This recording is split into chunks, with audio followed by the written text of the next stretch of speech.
and welcome to the Harlan Community Cyclones versus Red Oak Tigers bowling meet today here at Cyclone Lanes. My name is Bailey and I'll be your announcer today. We'll just go ahead and get started.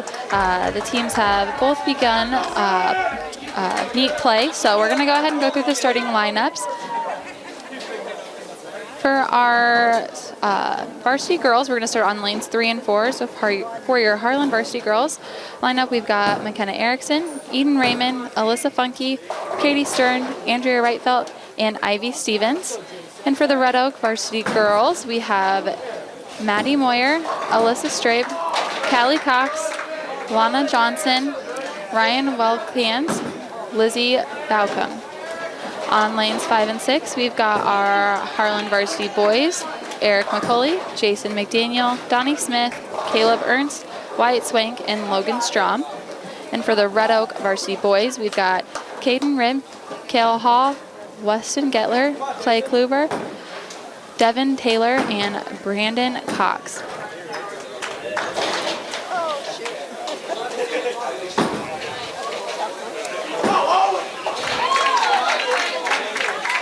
All right, so just for a little background, the Cyclones, both varsity boys and girls, are coming off of a loss against OABC IG last Thursday here at Cyclone Lane. So we're looking for a win for our last home meet of the season.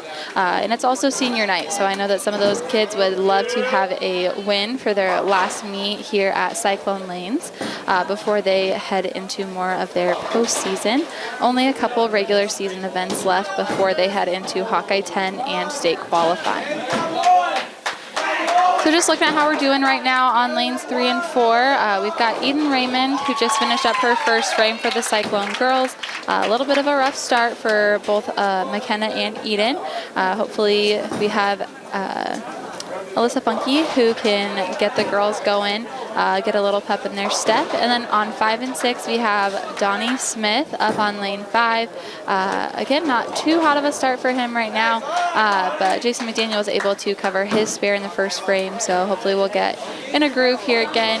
Now we're looking at Caleb Ernst coming up on lane 5.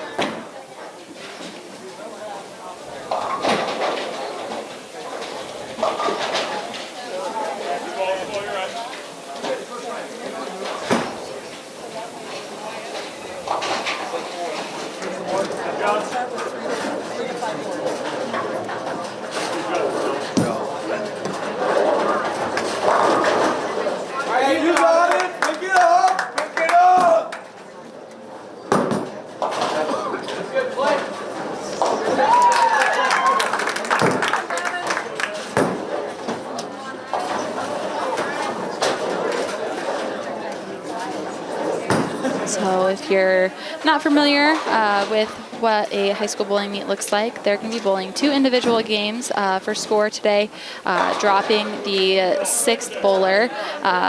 Looks like everybody has 6 on their rosters across the board. So they'll be dropping the low series out of that 2-game series.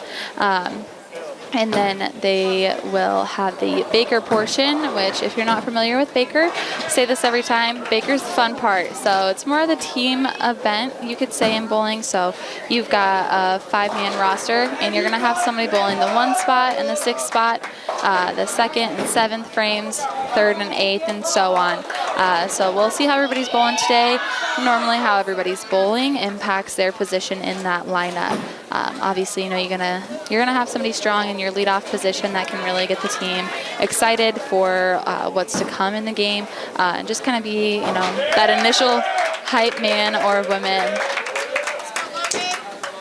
Looks like Katie Stern was able to pick up her 4-count spare on lane 3, followed by a strike by Andrea Wrightfelt just now. We've also got 2 spares in a row on the boys' side for Caleb Ernst and Wyatt Swank. Now we're looking at our 6th bowler, Logan Strom. Looks like that ball's going to come in a little bit light and leave a sleeper on lane 5, so he's got an 8-count to shoot at. And then we've got senior Ivy Stevens on lane 3, just left a 1-2-10. So you're looking at wanting to cross over from her 1-3 pocket and grab that and have the head pin slide over to the right and take out that 10 pin. Logan Strom went head on into that sleeper for the 2-8, and he was able to convert that. So we're going to head into our second frame on the boys' side here on 5 and 6 as Ivy Stevens shoots at her spare. Going to cross over and knock the 2 off of that, but unfortunately going to leave the other 2 up there.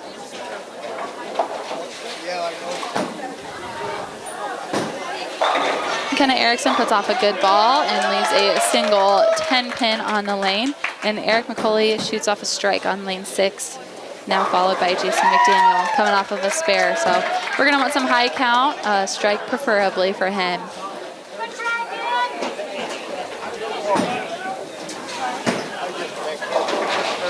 Went into the pocket, came up a little bit light, leaving the 2-4-5. And McKenna Erickson's unfortunately going to miss that 10-pin on lane 4. Bit of a rough start for our girls there on lane 4 compared to the Red Oak Tigers, who only have had 1 open so far in their 7 total frames bowled. Jason McDaniel just misses that spare of the 2-4-5 and knocks off the 2-5 out of that, leaving the 4-pin standing. So now we're looking at Donnie Smith up on lane 6 and Eden Raymond up on lane 4 for your girls.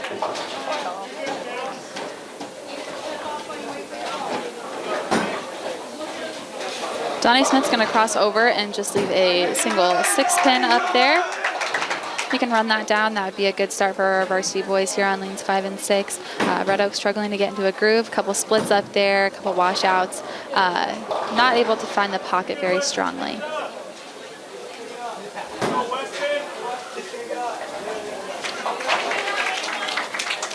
Eden Raymond up on lane 4 actually just had her high game last Thursday at the home meet of 78 for the season. She's just a freshman showing tremendous improvement throughout the rest of the season. And she just got that spare on lane 4. Was able to chat with Eden after last Thursday's meet a little bit, and she's really enjoying this season so far and just continuing to improve, learning more about the game, getting more comfortable on the approach, just kind of all the ins and outs of lane courtesy and learning a little bit about, you know, the fundamentals of the game. So she said she's really enjoying it, and I hope she continues to thrive and just continue to practice throughout these summers, attend the bowling camps, and we hope to see her again next season.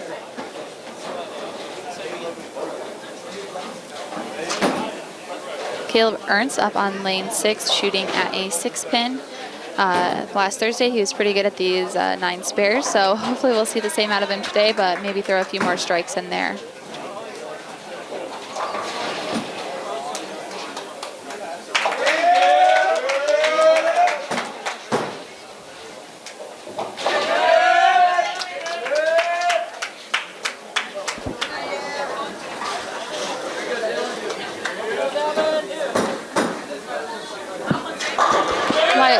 Crosses over and goes Brooklyn, getting a strike on lane 6.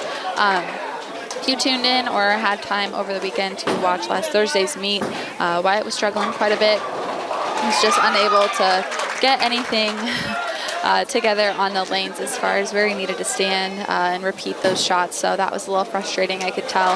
But hoping for a much better turnout today. Logan Strom up again on lane 6, put all 10 back. So nice frame for the boys. Only 1 open and 2 opens across the board out of their 12 frames so far, which is great.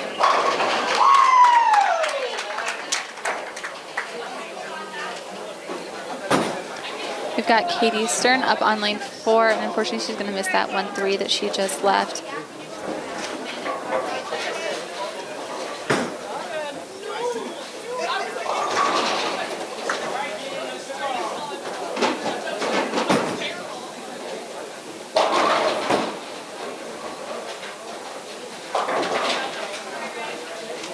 Red Oak boys here on lanes 5 and 6, still struggling to kind of find their place on the lanes. Only a couple fills so far, a couple spares and a strike. Looks like they're really struggling to get into that pocket. Seen just about every ball cross over or go kind of right through the nose. So I can tell that they're looking to their coach for some conversation to figure out what needs to be done. Varsity Red Oak girls are coming off of a really good first frame and now are struggling to find their footing a little bit with a couple splits in the second frame across the board. Now we've got Eric McCulley up again on lane 5 with the Cyclones. He spent some time in here this weekend. Worked here on Saturday night for my parents, and I believe between him and Jason McDaniel, I think they had a collective 8 or 16 games. I think they each had 8 games apiece. So I finally told them, gotta go home and rest, boys. Get ready for Monday. So I'd love to see that practice that they put in on the Saturday show today, which I think it's going to. These boys are starting to get in a groove. I can really tell, learning each other's strengths and weaknesses, talking through shots. That's what this game is all about. It's, just a little percent of a physical game, but it's all mental, and the lane play is a huge part in being a successful bowler, understanding your break point, what your ball is doing, how it's reacting on the lane, and being able to adjust based on the oil patterns that you see at all of these different centers that they bowl at throughout the season. Of course, over your few years on the team, you get acquainted with each of the bowling centers. You kind of know what to expect, and that's a nice thing. You go back and you look at how you bowled at Red Oak last year, or how you bowled in Council Bluffs when you're at, over a 30-lane center, and seeing how your ball reacts differently. What do they put down for a shot? What equipment should I pack? What should I take? And just knowing, a lot of bowlers that I know, myself included, back when I was bowling much more competitively, you need to keep a journal. Be able to write down the dates, when you bowled there, how many games you bowled, what equipment did you take, what was in your arsenal. Just learning all of that about yourself as a bowler helps you become a much stronger bowler. So I'd love to see these kids continue to grow, especially our varsity boys. Not having any seniors is huge. They're going to be able to continue to grow this summer together, learn more about each other, and perform even better next season. Donnie Smith up again on lane 5 for the varsity boys, leaving a 5-pin on there. I'd love to see him run this down. Eden Raymond just finished her 3rd frame for the girls with a 6-3 count there. And now we've got Alyssa Fucky on lane 3. And Caleb Ernst up again on lane 5.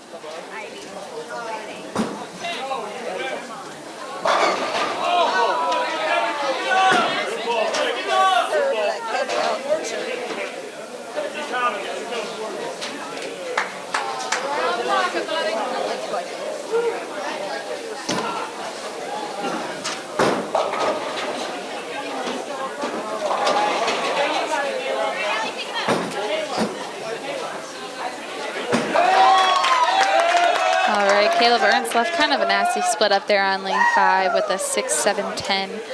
Best case scenario for a righty, you're going to be able to hook that cross lane and come up in the 6-10 pocket technically, and hope that that 6-pin slides over just right over to the 7-pin spot. But he went for count, ended up chopping the 6 off of that 6-10 right there.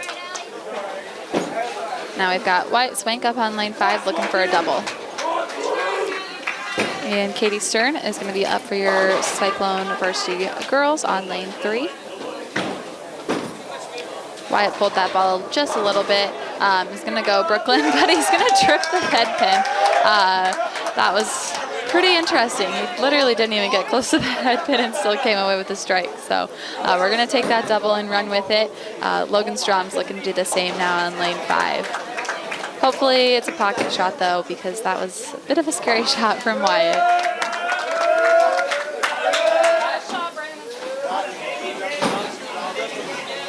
Logan Strom's going to come in just a little bit high, and he's also going to leave a 6-7-10. So just like I said, he's going to shoot at this probably the same way that Caleb did. But again, you always want that count on a big split like this. If you know it's not going to be an easy conversion, just go for the count. Andrea Wrightfeld up on lane 3 for the varsity girls. Logan's going to get the count, and Andrea is going to walk away with a 7 count on her first ball. She did miss the 1-3 pocket for a righty, so she can go right back in there and shoot for that pocket again, which would be ideal for getting that spare. Eric McCulley's up on lane 6 for your varsity boys, and he's going to walk away with a 4 count on that first ball of the 4th frame.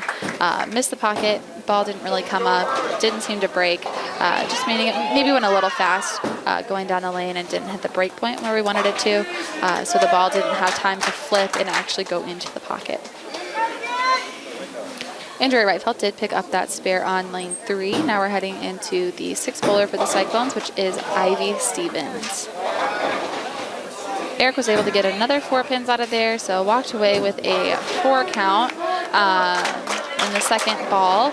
So he had a 4 count in the first as the first ball, 4 count as the second ball, and has a 44 ending his 4th frame. So a lot of 4s right there. Ivy Stevens, unfortunately, left a 4-7-10. So as a righty, you just kind of move your strike shot over a little bit.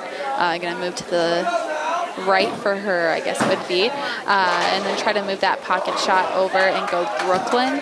But looks like she's going to go for the count, and it's just going to get over there for the count.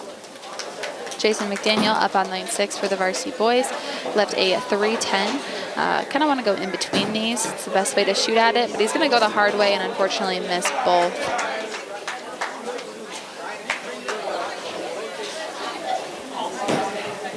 Let's go, Donnie.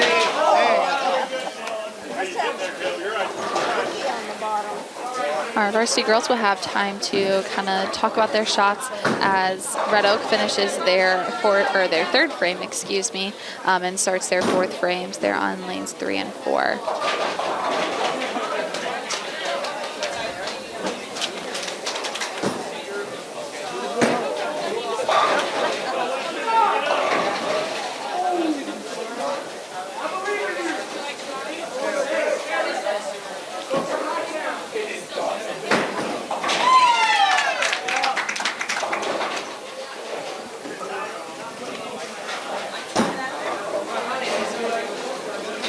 Donnie Smith not able to do much there in his 4th frame there for the Cyclone boys.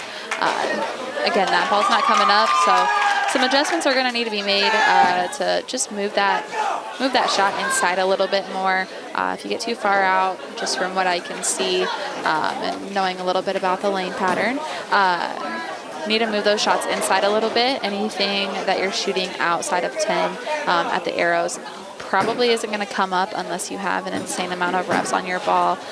So swinging it out just like Caleb did on lane 6 is going to be your best option.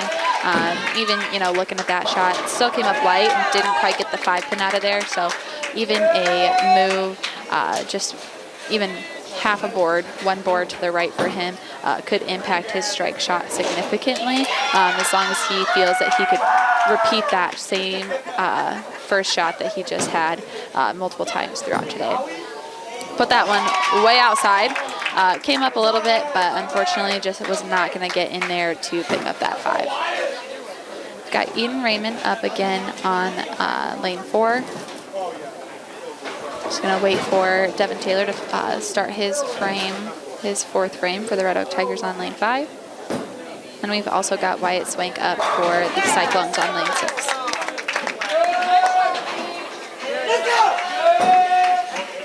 Wyatt Swank's ball looks good off of his hand.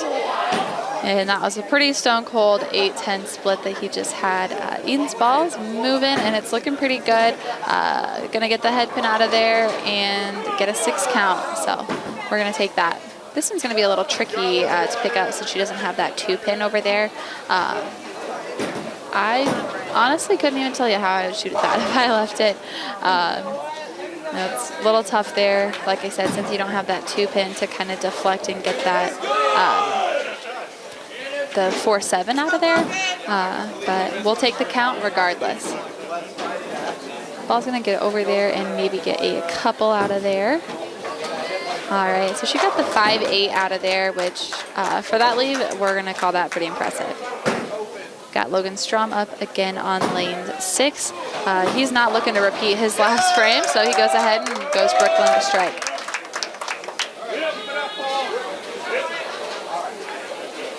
As we head into the 5th frame for the boys here on lanes 5 and 6, we'll go ahead and thank our sponsors really quick.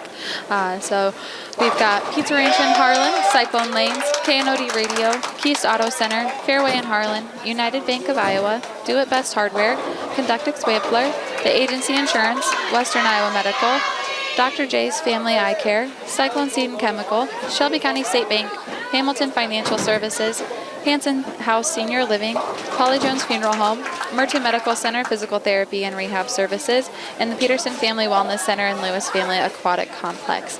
Again, thank you to our 2024-2025 sponsors.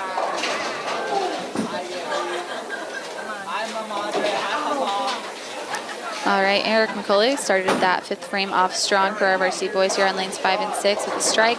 Jason McDaniel looking to cover a 3-6-10. Fortunately, that ball hooks up a little too much and he misses all 3.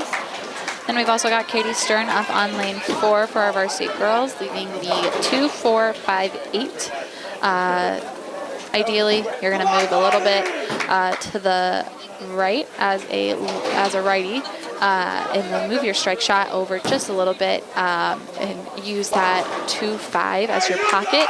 And you should be able to theoretically knock all 4 pins out of there, which is exactly what she's going to do. Donnie Smith up on lane 5 for the varsity boys, left a 3-pin.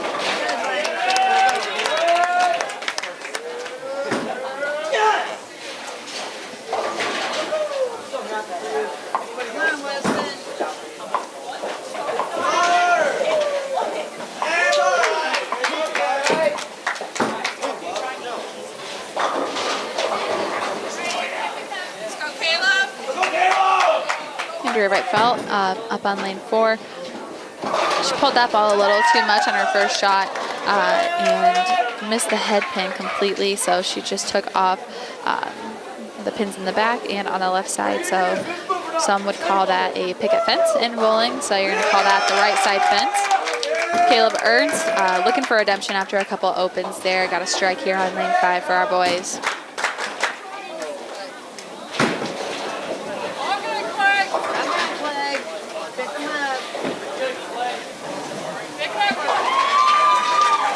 Ball's on 6. Tell my dad ball's on 6. He's got it. Ball on 6, Joe. In the back gutter. All right. White Spink up with another strike on lane 5. That was a very good ball. Quick break here on lane 6. We're having an issue with our carpet in the back there on lane 6, so if you throw a gutter just right, unfortunately the ball is not going to come back. And Logan Strom with a double again. That was a good frame for our boys. Couple opens, but we still got those strikes, which is just going to be huge right now. We'll take all the pins we can get. Ivy Stevens up on lane 4 is going to miss that 6-10 pickup. And then we've also got McKenna Erickson shooting at a 5-8 over on lane 3.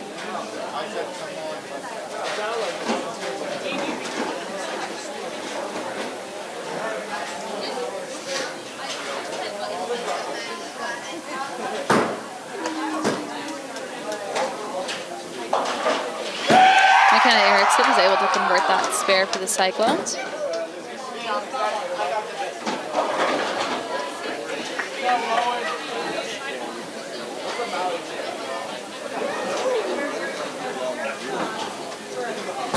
And Eden Raymond up again for our varsity girls on lane 3.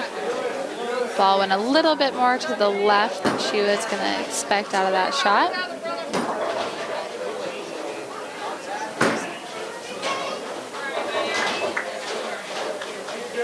Our varsity boys are back going on lanes 5 and 6. Red Oak is just finishing up their 5th frame. Left a wash out there on lane 6. Those are always tough, but they are makeable. For a righty, obviously, you just kind of want to go Brooklyn, hit that 1-2 pocket, and typically the 2 pin is going to be what slides over and picks up that 10 out of it all. Eden Raymond is able to knock down just a few more on lane 3. She's sitting at a 40 in the 5th frame. And now we'll look to Alyssa Funky to get our girls going again She is coming off of a strike, so obviously we'd love to see a double up there.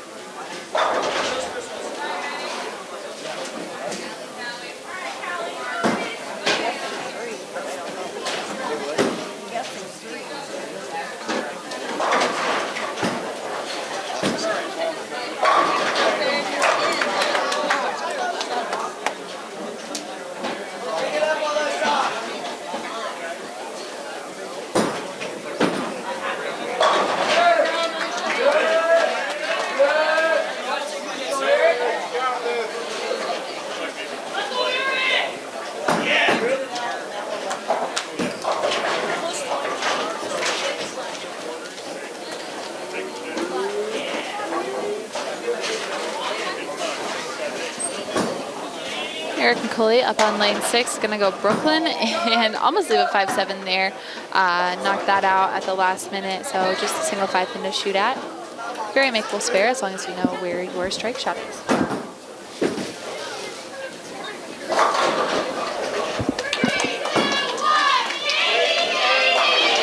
Katie Stern up on lane 3 for your varsity girls.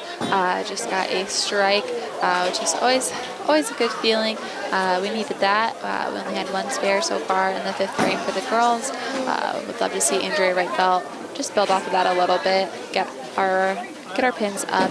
As the Red Oak girls are beating us as of right now, but again, we're going to drop that low series. Jason McDaniel up on lane 6, threw that one a little wide, and it's just going to go right into the gutter over there on lane 6.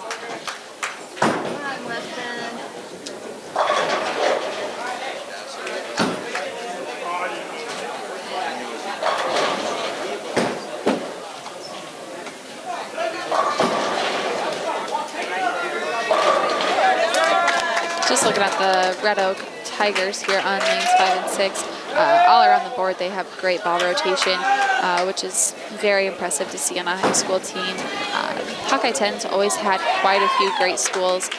Red Oak was one of our biggest competitors back when I was in high school, so it's always fun to see the developments across the teams as I've been out of high school just a few years. So it's fun to see the teams that struggled a little bit more when I was in high school, how they've grown, how their programs have taken off, and just continue to see the development of bowling in high school, which has always been very fun. Harlan did not actually have a high school team until I got to high school in 2012.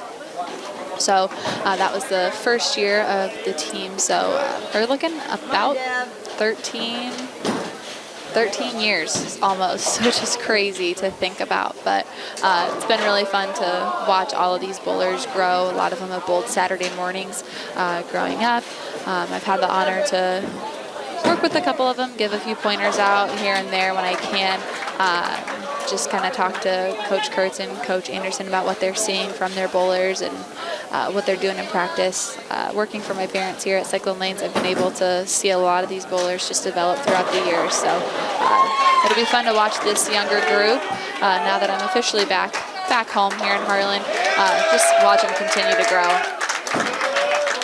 Caleb Ernst up on lane 6 for the varsity boys. Nice strike there, a nice double here in the 6th frame. Looking at Wyatt Swank up again for our varsity boys. He's coming off of another strike, so ideally would love to see him double up as well.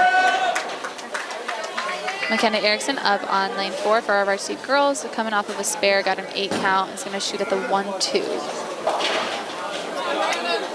Wyatt Swank threw that one a little outside on lane 6. Didn't come up at all. Still left majority of the pins on the lane. Only got a 4 count out of there. Did knock the 8 out of that back row, which ideally does not make this any more difficult as long as you get the pocket just right, because you still want that head pin to knock out that 2-4-7. Wyatt not able to convert that, only knocks 2 off of that. And Logan Strom up now on lane 6 for our varsity boys. Coming off of a double. Knowing Logan, he's hungry for a 3rd. And the ball's going to come up a little bit short, and he's going to leave a washout on lane 6, unfortunately. Like I said, this is a very doable pickup for a right-handed person. You're just going to move a little bit to the right, excuse me. I'm a lefty watching a bunch of righties, so this can get a little tricky. I have to do the opposite of what I would do. So Logan's going to ideally move a little bit to the right, hope that that ball crosses over, and shoot at that. It's going to come up and only knock off the 1-2 out of there. Eric McCulley will get us started on the 7th frame for the Cyclone varsity boys on lane 5.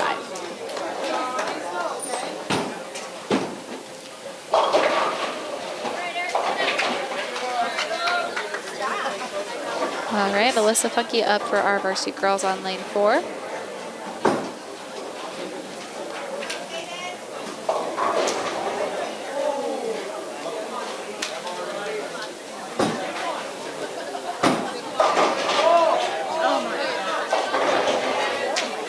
Alyssa leaves the dreaded 7-10 split. Right here, just go for 1. As much as people want to shoot at it and try to convert it, it's not an easy thing to do. I've only seen it picked up a couple times in my lifetime, but it's not an easy thing to do. Of course, you just want to go for the count on this.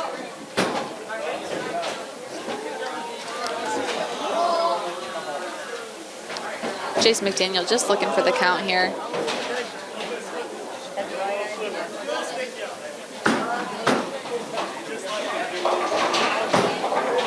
Much better ball by Jason McDaniel. Gonna go ahead. I'm pretty sure that 10 pin did a full 360 right there.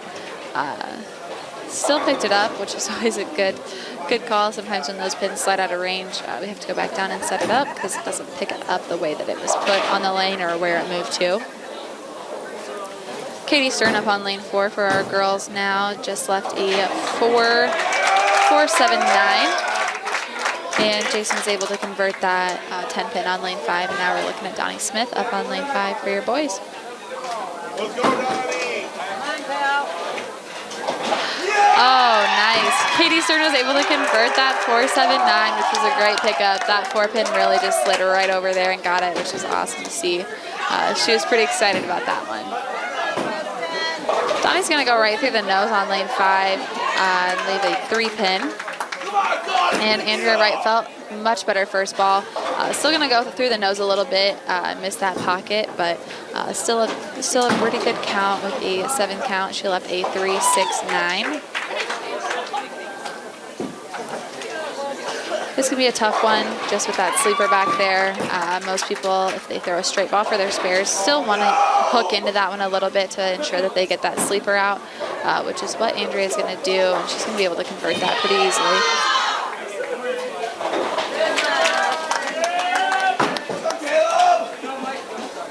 Alright, I know Caleb Ernst is looking for a 3rd one here as well. We'll see what he's able to do. Good off of his hand. Looks like it might come up a little bit Brooklyn. Does cross over to the left side of the head pin. Goes Brooklyn, but still strikes. So we're going to go ahead and take it, and I know he's happy about that one. Ivy Stevens up for the girls on lane 4. Left a 6-7-10. Again, go for the count.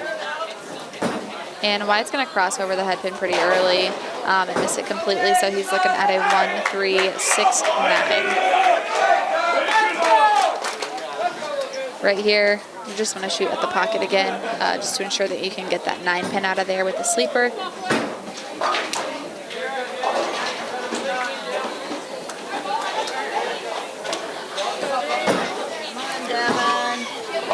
It was a little scary there for Wyatt on lane 5, but he was able to convert that. So now we're looking at Eden Raymond up on lane 3 and Ivy looking to get the count on her split on lane 4.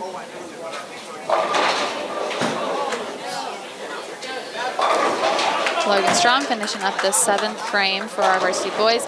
Right in the pocket, maybe came up a little bit high, wasn't able to get that 10 pin out of there.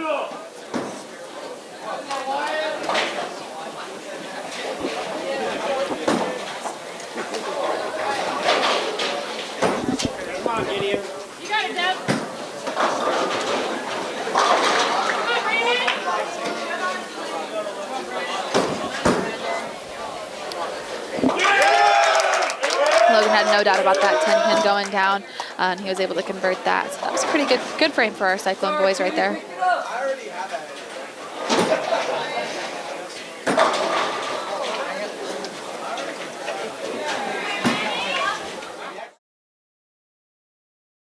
Coverage of the 2024-2025 Cyclone season has been brought to you by a generous donation from the Harlan Pizza Ranch. Visit Pizza Ranch in Harlan and thank them for helping us bring you live coverage of Cyclone sports this year, including our brand new scoreboard camera. Cyclone Sports on HLTV Channel 15 has also been sponsored by Do It Best Hardware, The Agency in Harlan, Hamilton Financial Services, Fairway in Harlan, Western Iowa Medical in Harlan, Peterson Family Wellness Center and Lewis Family Aquatic Complex. Live well. Murtu Medical Center, Physical Therapy and Rehab Services. Hanson House Senior Living. Experience life, experience Hanson House. Dr. J's Family Eye Care, longtime supporter of Cyclone Sports in Harlan. Family Service Community, SCSB. Keast Auto Center, proudly serving Southwest Iowa for over 31 years. Polly Jones Funeral Home, longtime supporter of Harlan Community Athletics and events. Cyclone Seed and Chemical, build a bigger bin. Conducting Swampler is a proud supporter of the Harlan community, education, and student activities. We move your business forward. United Bank of Iowa, the difference is here, member FDIC. Cyclone Lanes, great family entertainment, including bowling, sandwiches, and homemade buttercrust pizzas.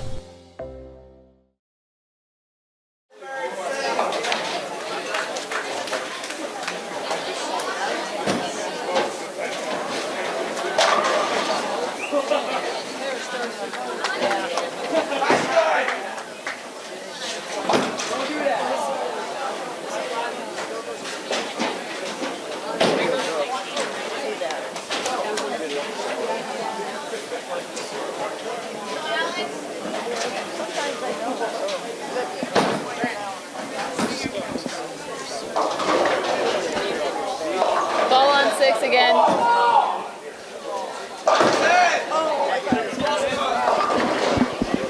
I got it already.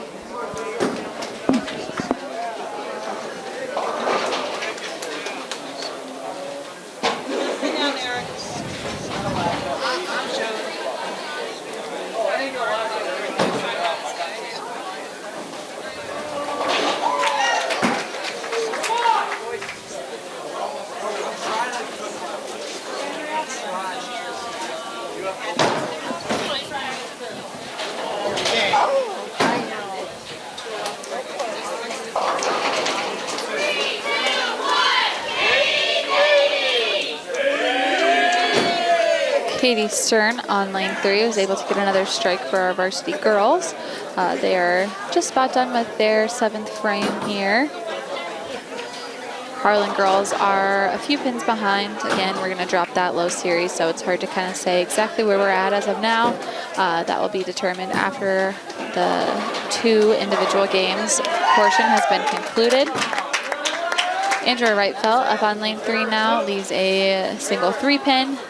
Her spares have been pretty good on that right side today when she had the 3 counts over there to convert. So see if she's able to run down this individual one.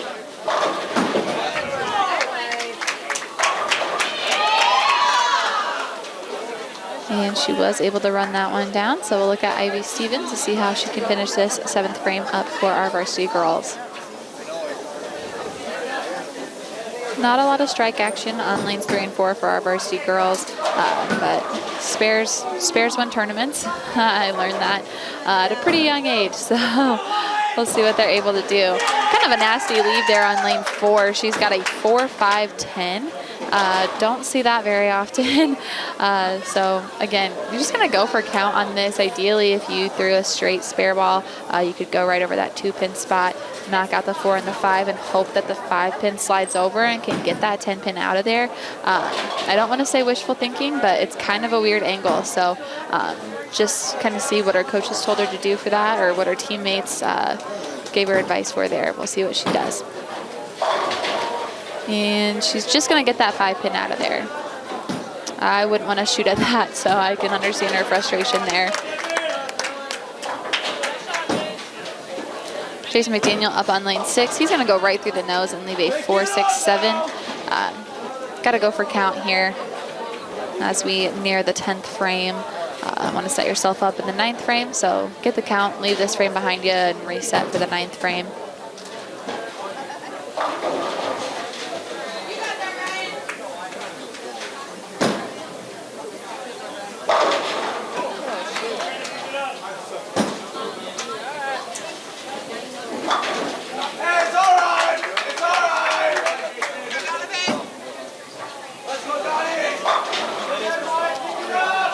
All right.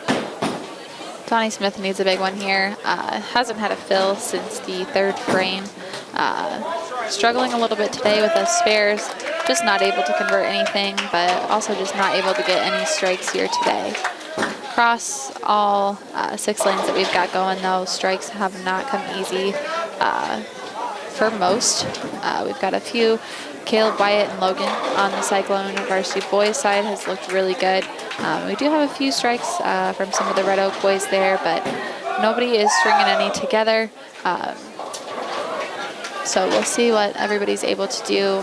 Usually after your first game, either you're going to make a ball change, see if anything needs to be done in the 10th frame of this first game, and kind of go from there. Donnie Smith picked up that 6 pin, which was much needed. Hopefully this gives him the momentum he needs to get going in the 9th and 10th frame and reset for this second individual game before we head into Baker play. Caleb Ernst eyeing a 4th strike here for the Cyclone boys. He's been able to find a pretty good shot today here. We'll see what he's able to do. Threw that one outside. That one's not going to come up quite enough. He's going to leave the left side fence there with a 1-2-4-7. Want to cross over a little bit here when you're picking these up, so you can guarantee to get all 4 of them. If you hit your regular strike shot, you might get the 1-2 out of there, and sometimes even just a 7, and leave that 4 standing. So we'll see what he decides to do here. He's gonna cross over there.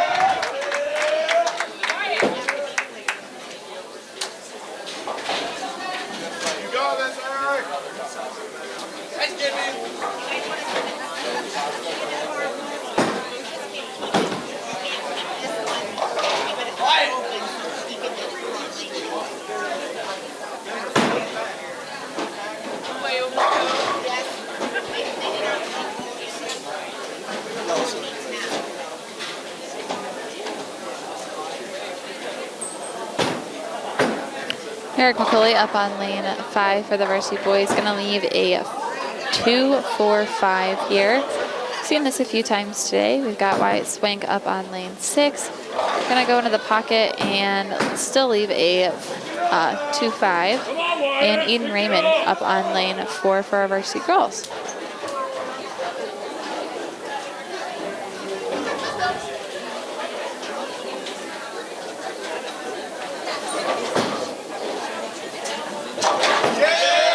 Eric McCulley able to convert that spare there on lane 5, and Wyatt's just going to come up and get the 5 pin out of his lead.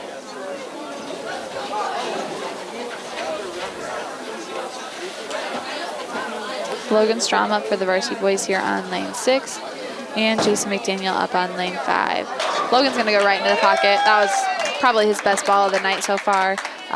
Right into the pocket, clean shot. And he was able to get all 10 again. Jason McDaniel is going to go cross lane a little bit and miss the head pin there. He's going to leave the 1-3-9. Pocket shot here to pick that up, because again, you want to make sure that you can get that 9 out of there.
Johnny Smith able to convert another single pin spare, which is much needed. He's been, like I said, struggling just a little bit. Only had a couple spares to start the game. He needed a couple more, so this puts him in a good spot going into the 10th frame. Caleb Ernst up on lane 5. Like I said earlier, he's been having a really good day. He was able to find a strike shot, missed that shot a little bit inside, resulting in that crossover and leaving a 3-pin. Girls are taking a quick break right now. Not sure what's going on, so we'll just kind of stick here on lanes 5 and 6 for our boys. Your 9-pin fell on 6. You need a full rack. Skirts! Skirts! You don't need to yell that loud. Right, gonna do a quick reset on lane 6 there. That 9-pin just kind of fell out of range. So we've got Wyatt Swank going up on lane 5 for our Cyclones.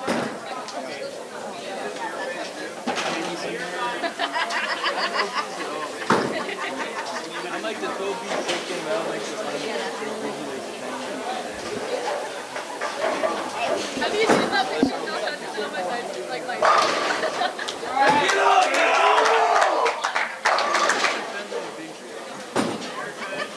I have a blanket. That's the fact of both pictures. Last year she gave me the photo with the frame. And then this year she got me a blanket with his face over it. Looks like we're going to be skipping one of our bowlers for our Harlan varsity girls. So we're going to go ahead and get started with Katie Stern now up on lane 4. Wyatt able to convert that 5-9 that he left on lane 5. And Logan Strong, again, looking to double up again. He's having a pretty good game. I'd love to see that continue through this 9th frame and set him up in a good spot for the 10th frame. Katie comes down and just misses the 3-pin there. Logan's gonna go Brooklyn and shoot out that 6-pin, thankfully, and just leave a single 5-pin.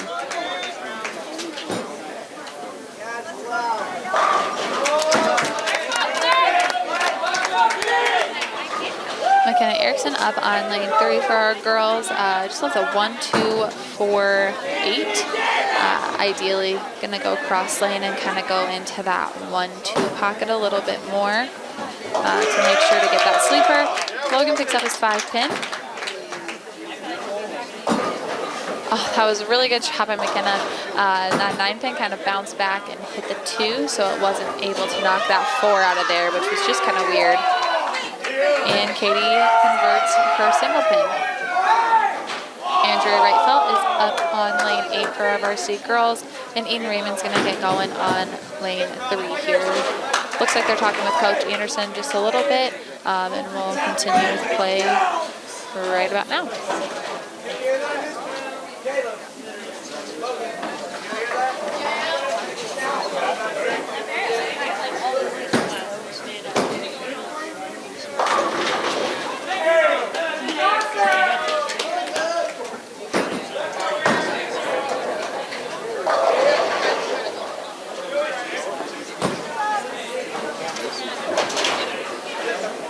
Andrea leaves a 1-3-6-8-10 there. That's kind of a toughie because, again, getting that 8-pin out of there is going to be pretty tough. Even if she goes right into her pocket, that ball is still going to deflect after it hits that 1-3 and probably isn't going to get over to get that 8. Oh, and she got very lucky. That head pin slid off, hit the wall on the left side, and then bounced back to get the 8. So we're going to take that. A messenger is always a good thing to see. Ivy Stevens just really struggling today. Hasn't got a fill yet this game. A couple splits in there, lower counts. Leaves a 5-pin on lane 4. Obviously would love to see her run this down. It's an easy spare. She's close to her strike shot, so just need her to convert that and we can go from there. On lanes 5 and 6, we are heading into our 10th frame. We've got Eric McCulley up on lane 6.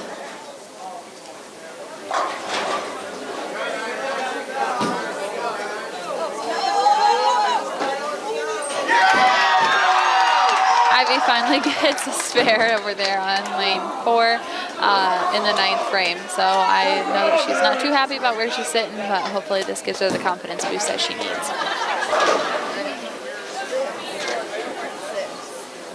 Per usual, the boys are about a frame and a half ahead of the girls, so they always get a little bit longer of a break. So they'll head right into their second game just to keep things moving along, and then they'll just kind of hang out before we get into the bigger portion and do senior night for all of our senior girls. Eric McCauley finishes with a 124 for the Cyclones. And now we'll see Jason McDaniel up for his 10th frame.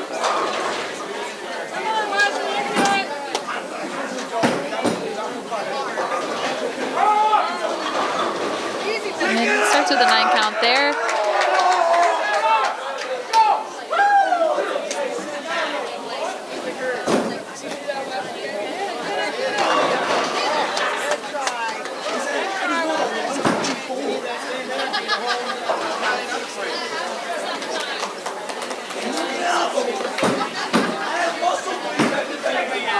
Unfortunately, that ball just comes up a little too much, and he's going to miss that single pin.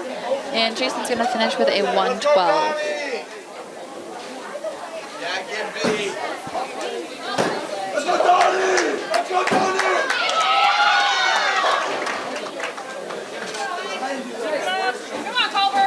Andrea Wright-Bell just got a strike for her 9th frame, I believe. Or just spare, sorry. Missed that frame completely. Ivy looks good off of her hand. Can't quite tell where. It's just not quite coming up right. Obviously, I'm not sitting right behind 3 and 4, so I don't have as great of an angle for their first shots as I do for 5 and 6.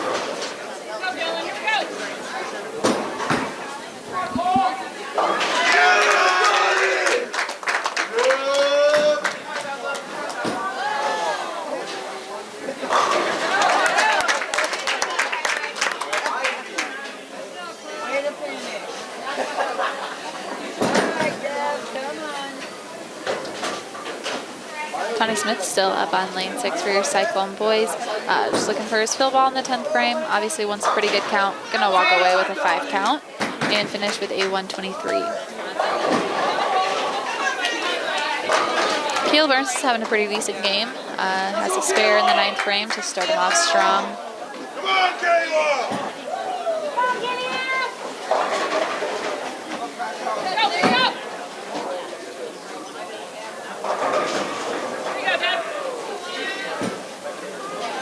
Caleb's first ball is going to come up just a little bit light. Not going to get that 5 pin out of there, so he's going to leave a 2-4-5.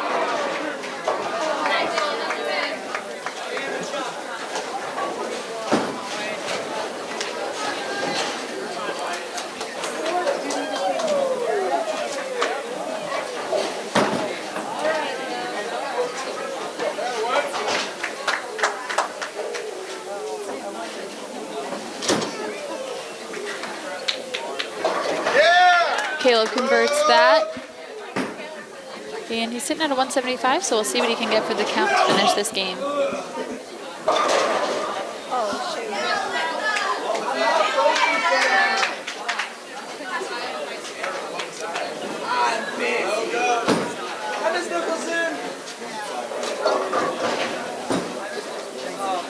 Much better ball by Caleb there. Still going to leave a 10 pin, but he's going to finish with a 184 today for his first game.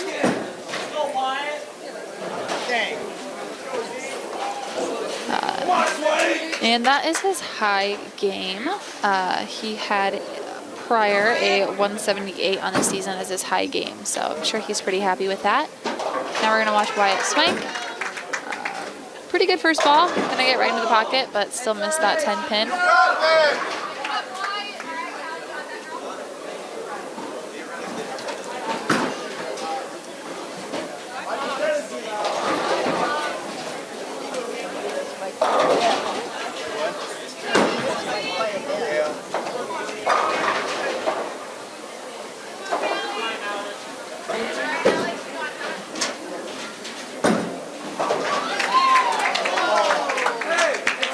That's going to finish with a 151 for the Cyclones. Oh, I still made 150 though. And Logan Strom is ready to finish his.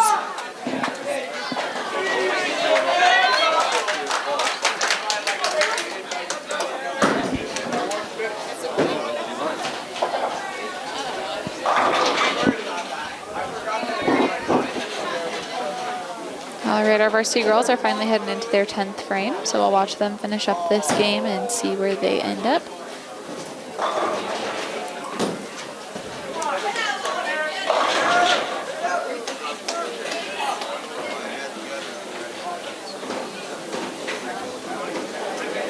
McKenna Erickson starts her 10th frame off with a 3-9 leave. Those sleepers are never fun. Just kind of depends on personal preference on how you want to pick these up.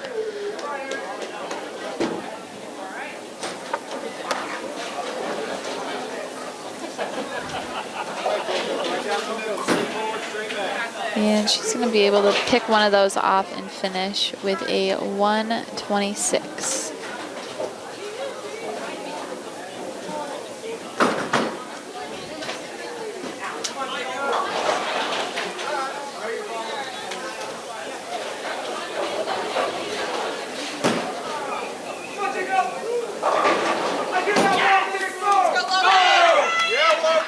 All right, first shot of the 10th frame for Logan Strom, coming off of a 9 spare. In the 9th frame, that stuck on his hand a little bit, came up light, didn't quite get to the head pin, but a nice strike shot. This second ball will pick up this 129.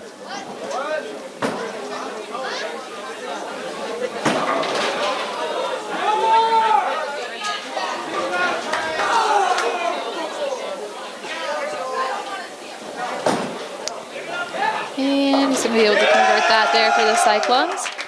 Sitting at a 167 right now, plus whatever count he can get in this extra shot in his 10th frame. Ideally, would like to see him finish with that 177.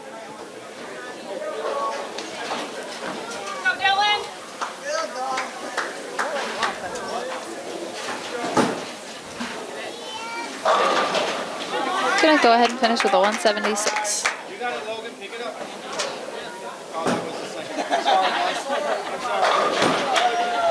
Pick it up next frame. All right, Eden is gonna finish with a 59 for our girls over there.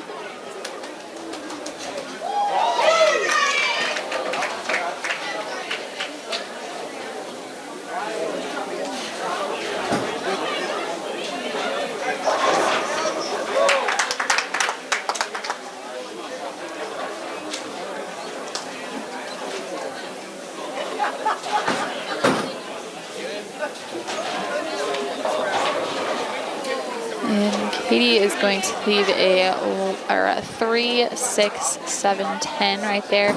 Ideally, you're going to move your strike shot over just a tad to hit that 3-6 pocket instead of the traditional 1-3 pocket for a righty, and hope that that 3 pin or the 6 pin slides over and is going to knock out that 7 pin. You can also just go for the count here, which, just depending on how confident she is what she'll do.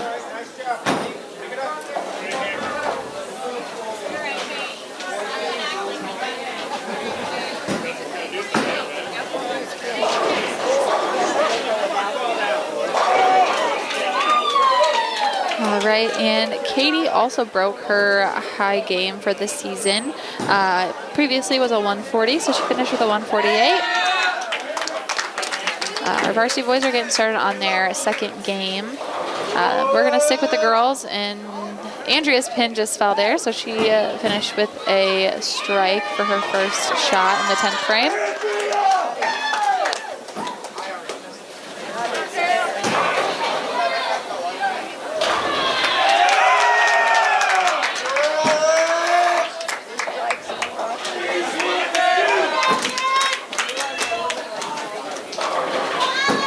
Andrea's going to cross over and go Brooklyn. Still going to trip out that 9, so she's going to get a double. All right, the strikes are coming now. which is always good to see. So we'll see some better games this second game, hopefully. Donnie Smith's going to go right into the pocket and also get a strike to start off our Cyclone boys. 3 across the board right now for the second game. And Andrea's going to finish with another strike, 162 to finish off her game. She had a clean back half of that game, which is awesome.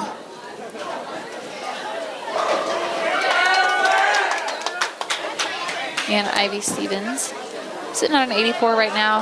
Would love to see her get the first one right now. All right, Caleb Ernst had another strike there on lane 6. Our varsity boys are sitting at 4 right now. Great way to start off the game. Hopefully they'll keep this momentum up and help hold it up throughout Baker. Words are hard on a Monday afternoon. My apologies. Wyatt's going to come up a little bit light and leave that left side fence there. Ivy on lane 4 is just going to pick out that 8-pin out of there. She's just going to finish with a 91.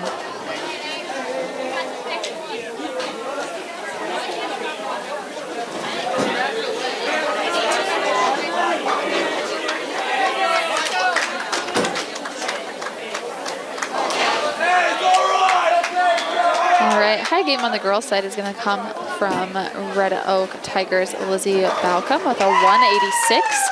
And the high game on the boys' side was from Caleb Ernst with that 184 for your Harlan varsity boys. Right now, looking at our standings after the first game, our Harlan varsity boys are sitting at a 758 versus the Red Oak Tigers that are sitting at a 710. Just a reminder, we are going to drop that low series from both sides. So just keep that in mind as we roll through these scores. They are not in any way permanent. Our Harlan varsity girls had a 591 to Red Oak girls 743. So just a reminder, drop on that low series. So in no way are these the scores that we're going to be fully looking at after we finish our individual portion. I'll give those updates fully once we drop those low scores after our first game. How do you top Pizza Ranch's legendary cheesy ranch sticks? Any way you want. Get a load of these. Our new loaded cheesy ranch sticks are now topped with an extra layer of flavor. Skillet crust, melty cheese, herbs and spices, and up to 2 of your favorite toppings. They're the ultimate appetizer on the buffet or on the go. Don't you just love that new menu item smell? Pizza Ranch, everyone's favorite buffet. This program has been brought to you by Dylan Hamilton, financial advisor with Hamilton Financial Services, a financial advisory practice of Ameriprise Financial Services, LLC. Contact Dylan today at 712-235-5500. Office is located in Harlan and Walnut. Harlan Do It Best is your best source for friendly service, expert advice, and innovative products. Whether you need to build it, paint it, fix it, or grill it, we have it all. Our full-service paint department, utilizing Valspar paints, can match any color for your interior and exterior painting projects. Check out our new Diablo tool aisle for all power tool accessories needed for your home improvements. Make grilling easy with our full selection of grills and grilling supplies. Harlan Do It Best, conveniently located at 1810 Chatbird Avenue in Harlan. Western Iowa Medical, providing outstanding service and the highest quality medical equipment and supplies in Western Iowa. At Western Iowa Medical in Harlan, it's our mission to meet all your home health care needs.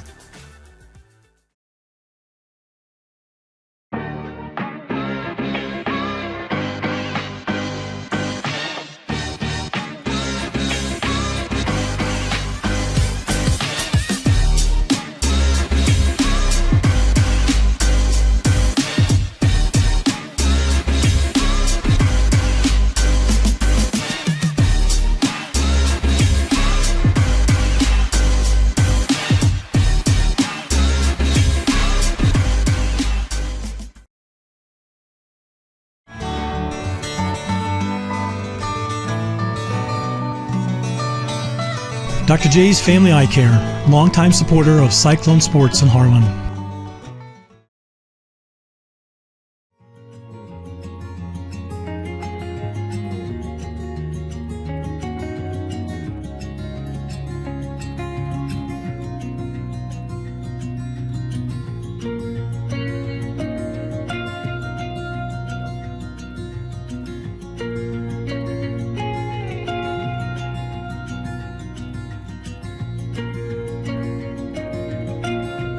Hanson House Senior Living. Experience life, experience Hanson House.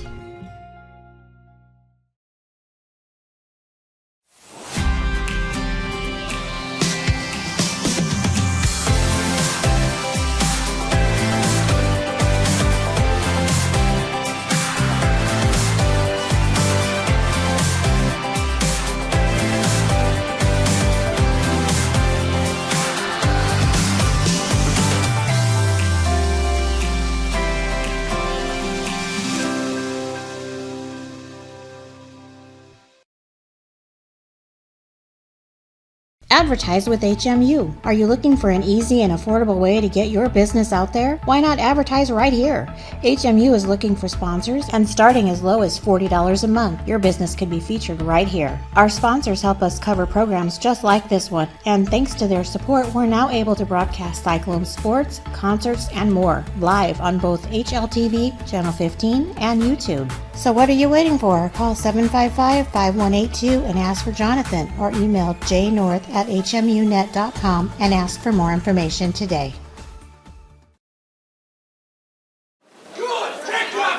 All right, our boys are heading into their second frame. As we like to say in college bowling, they buried Wyatt there with the singular open there. Everybody else struck, which is, a good feeling. I'm sure Wyatt's looking for a little bit of redemption here in the second frame, hoping that he'll get a strike now.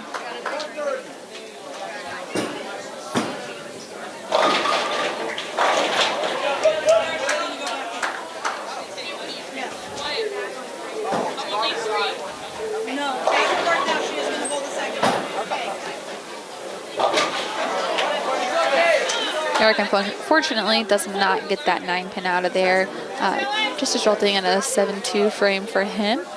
Look and see if any of the rest of these boys are ready to double up. Got Jason McDaniel up on lane 5 now. Threw that one a little bit too aggressive down the middle of the lane, and it crossed over and was only able to chop off 3 pins out of that, the 4, 7, 8.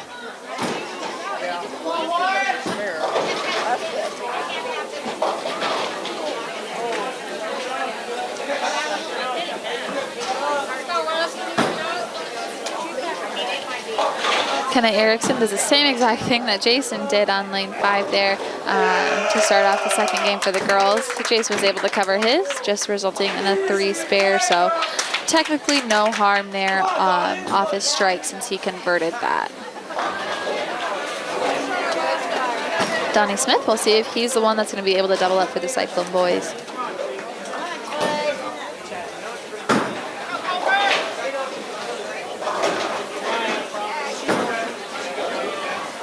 Not great off Donnie's hand, just not the right look there. It's going to walk away just getting 5 pins out of that. Took out the back row plus the 6 pin.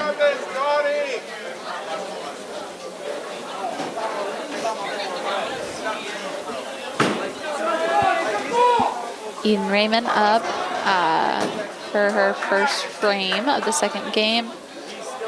Ball's not going to hang on, I don't think.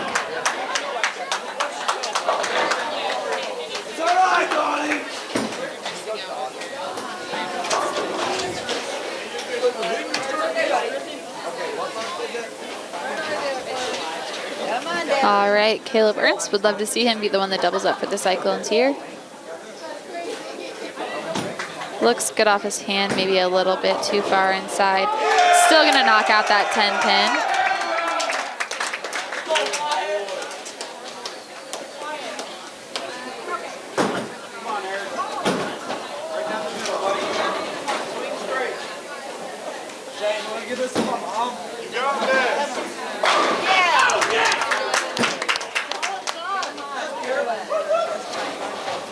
Take a quick break here just to thank our sponsors one more time before the end of the individual portion. Oh, quick before that, Wyatt was able to knock out that head pin. Very weird lead, but regardless, he got the redemption he was looking for and got a strike in the second frame. Back to our sponsors. We'd like to just thank them again. Pizza Ranch in Harlan, Cyclone Lanes, KNOD Radio, Keys Auto Center, Fairway in Harlan, United Bank of Iowa, Do It Best Hardware, Conductic Swampler, The Agency Insurance, Western Iowa Medical, Dr. J's Family Eye Care, Cyclone Seed and Chemical, Shelby County State Bank, Hamilton Financial Services, Hanson House Senior Living, Polly Jones Funeral Home, Murchie Medical Center, Physical Therapy and Rehab Services, and the Peterson Family Wellness Center and Lewis Family Aquatic Complex. Again, thank you to our sponsors.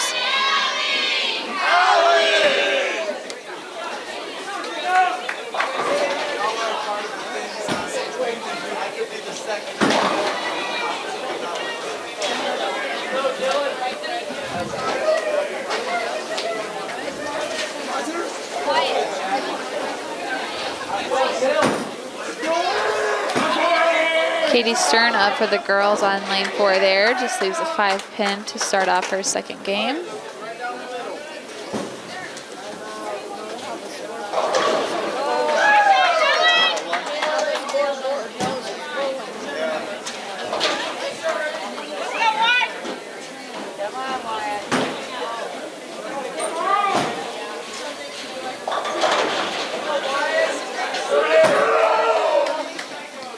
Katie Stern's going to miss that 5-pin just to the left there.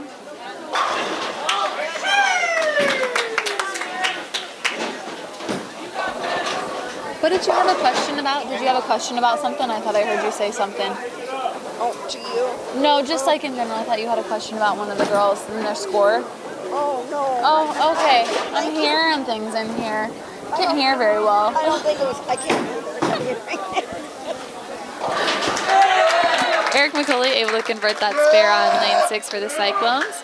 Now we've got Jason McDaniel up, hoping to get a head count here on his spare, with Andrea Wrightfeld up on lane 4 for the varsity girls. That's our grandson. Andrea Wrightfeld able to knock down that spare there on lane 4 for our girls. And Ivy Stevens, she was starting to get into a groove there during the last couple frames of that first game, so we'd love to see something big of her on senior night here.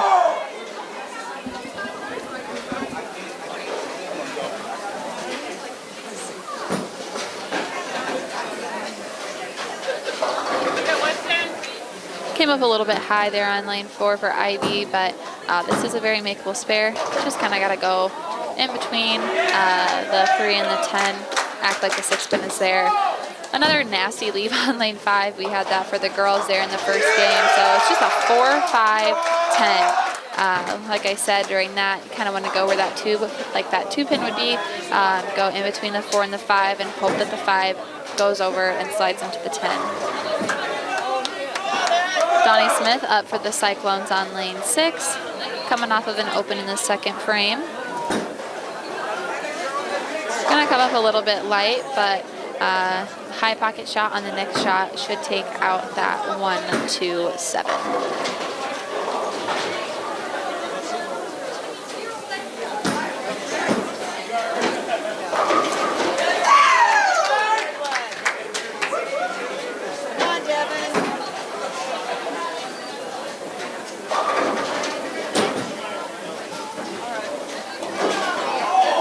Donnie was able to get the 1-7 out of there, but not able to get that 2-pin out of there quite yet. Caleb Ernst up for the boys here on lane 6, coming off of 2 in a row, looking to get that turkey here in the third frame.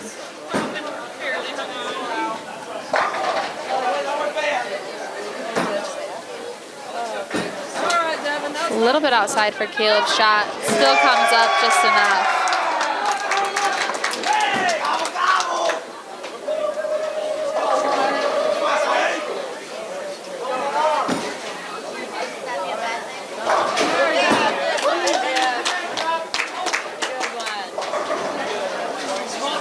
Wyatt Swank up on lane 6 for our boys now.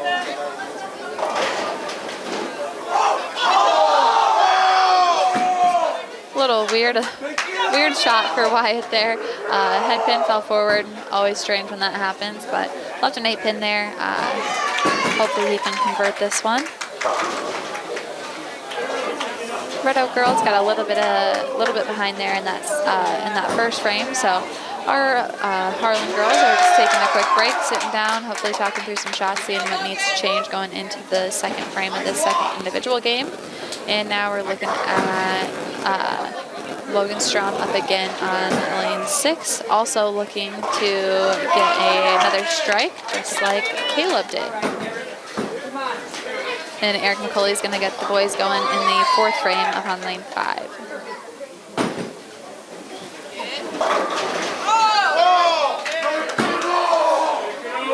Logan not quite able to get that 4-pin out of there, but still a very good shot off of his hand.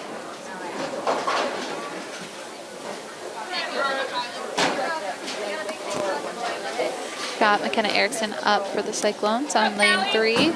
And Eric McCauley up on lane 5 is going to go Brooklyn and not get that 7-pin out of there quite yet, but he's going to be able to run that one down. Logan misses that 4-pin just to the right on lane 6.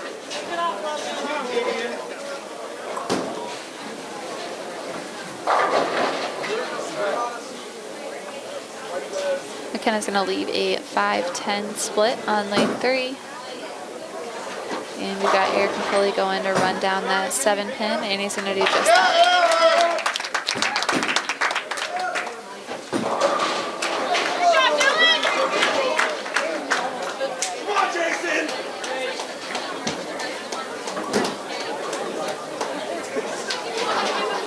Jason McDaniel up on lane 5 for our boys here on lane 5.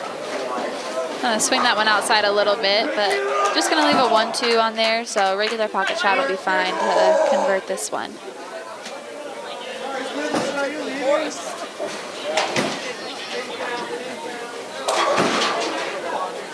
Eden Raymond up on lane 3. Struggled her first frame, wasn't able to get any count. This ball looks a little bit better. It's veering towards the right, but now it's coming back towards the middle a little bit. And she's going to get the head pin right in the pocket there, and she's going to get an 8 count. Jason McDaniel was able to convert that spare on lane 5, and now we've got Donnie Smith looking for a fill. A couple rough frames there after starting with a strike, so we'll see what he can do. Ball looks much better off of his hand, and he's going to get all 10.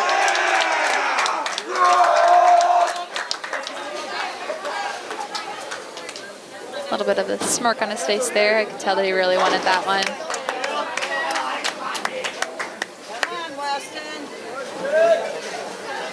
Caleb Ernst looking for a 4-bagger here. Gonna cross and go Brooklyn and leave a 5-pin.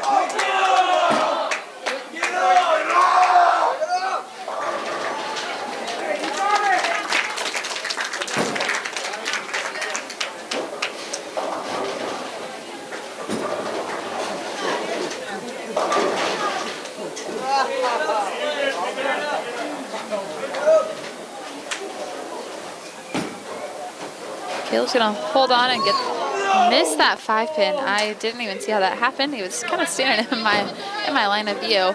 Hopefully just leave that one there and restart in the 5th frame.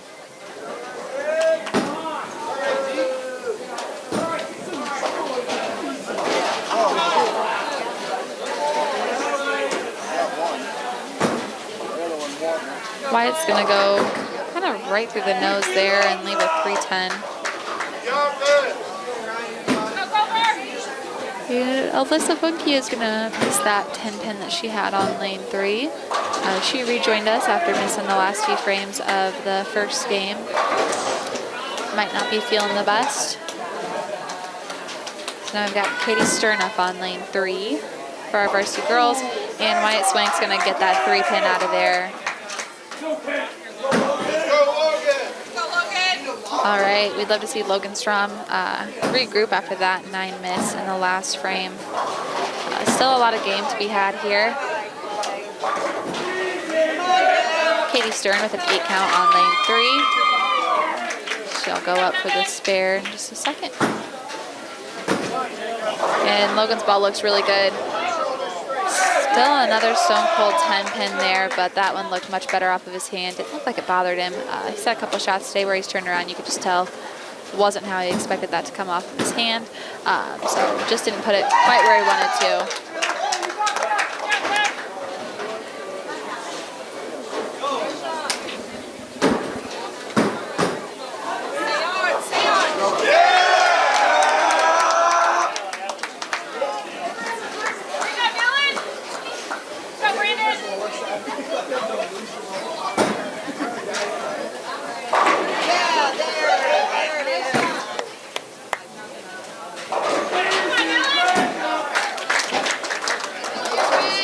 Hannah Erickson able to convert that 5-count spare on lane 4.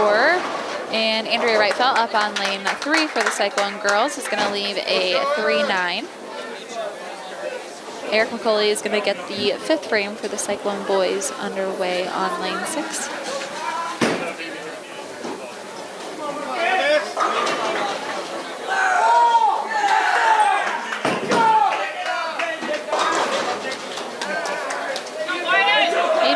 On lane 4 is going to come back.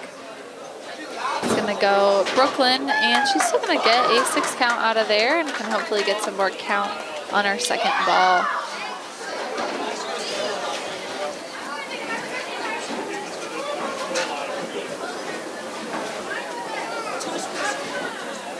Eric McCulley on lane 6 looking to convert a 10 pin.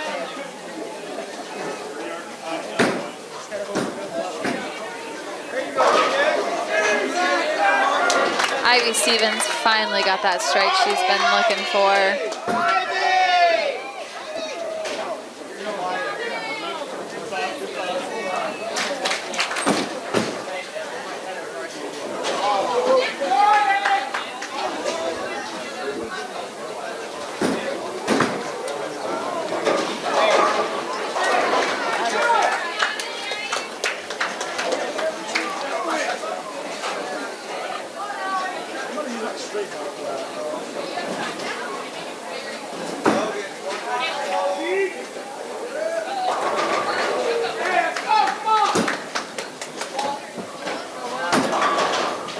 Chase McDaniel comes up a little bit light and misses the head pin on lane 6. It's got a sleeper there, the 2-8 with the addition of the head pin. Maybe a little bit high on this shot. Don't want to go fully Brooklyn because you might just get the 1-2 out of there and not get that 9. So a little bit high, kind of through the nose almost to get that converted. Bliss Funky looking to convert a 7 pin on lane 4. And she's not going to get quite over there. And Jason's going to be able to convert that spare there. He's got a nice clean game going for our Cyclone boys. It'd be awesome to see Donnie double up here. I think that would get some really good momentum going for our boys here as Caleb and Wyatt were not able to fill their last frames. All right, Donnie leaves a 1, 2, 4 there. And we've got Katie Stern up on lane 4, went through the nose and left a 3 pin there.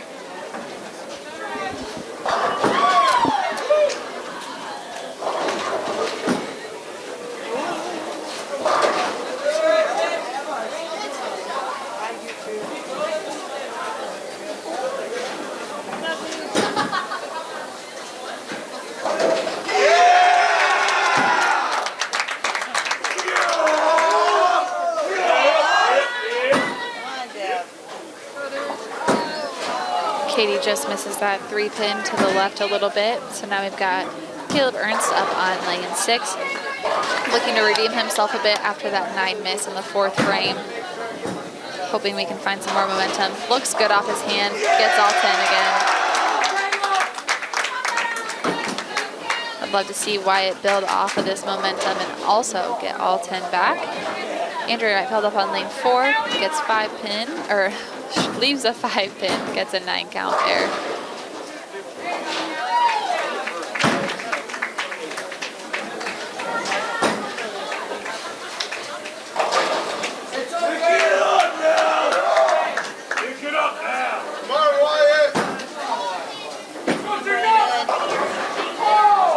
Andrew converts that 5 pin, and Wyatt is going to be shooting at a 1-2-5-9. I don't exactly know how I'd shoot at this. Maybe go a little high from the pocket shot for a righty, just to make sure that something gets back there to get that 9 pin out. Does just that, but leaves the 5 pin out of there. Ivy leaves a 10 pin on lane 4 for the varsity girls over there.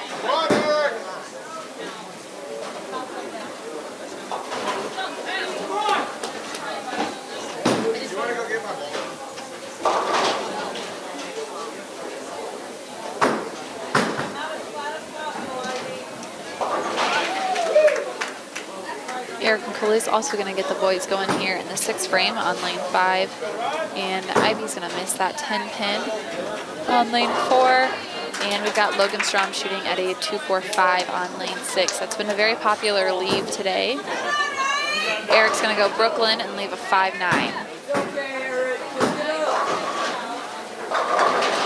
Logan's able to convert that spare there. So again, a really good frame for our varsity boys.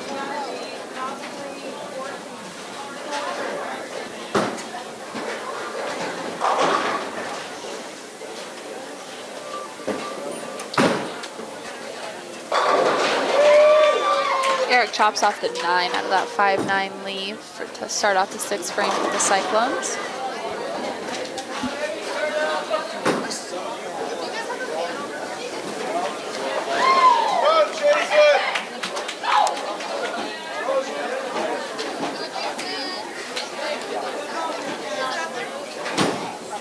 Just looking at the rest of the season for our Cyclone bowling team. Like I said, tonight is senior night here at Cyclone Lanes. Saturday, teams are headed to Lamar's for the Lamar's tournament, which is a pretty annual one. Then we've got the Monarch Memorial Tournament on February 6th. I believe I was told that's another Baker tournament. And then on the 7th, they've got the Lynx Baker Bash in Council Bluffs. So lots of bowling coming up in the next few days.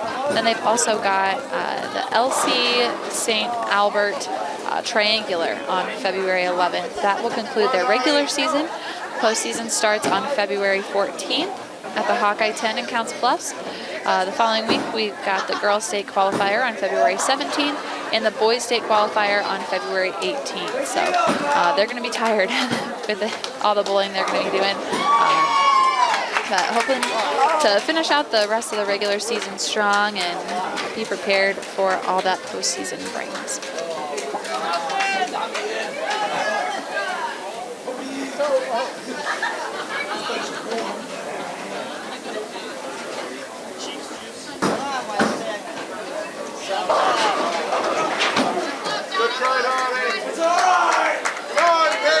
All right, Donnie misses that spare there on lane 5. So we've got Caleb Ernst back.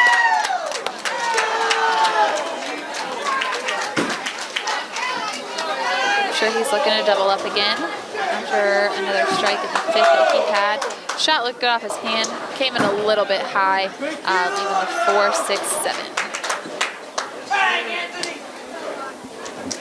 Alyssa Funky up for the girls on lane 3.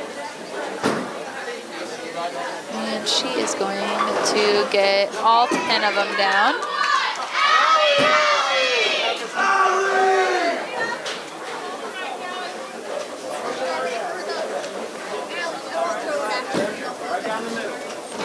Caleb's going for count, and he almost converted that. That 4-pin just about slid over and got the 6, but it just went back a little far behind. Looks like Wyatt Swank might have made a ball change here. And Katie Stern left the right side fence on lane 3. I'm going to convert that.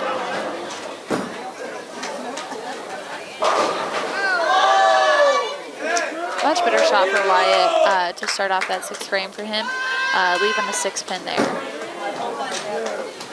Katie is going to go ahead and convert that spare on lane 3.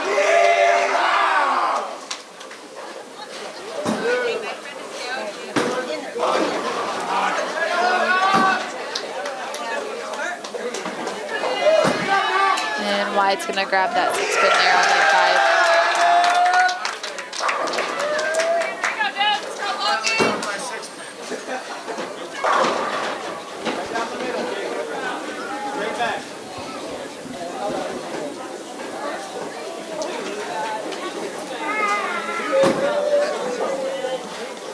Logan Strom went through the nose a little bit there. It's going to leave a 4.67. Going to go for count here. This is exactly what Caleb Ernst left earlier in this frame, which he almost converted.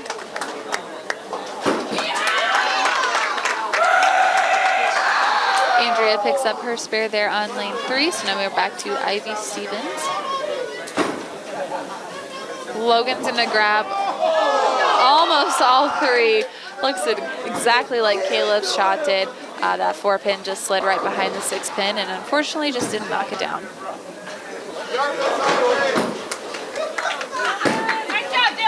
Ivy up to convert the 6-10 spare. I would love to see her start getting those spares. I know she's been struggling the last couple in the meets.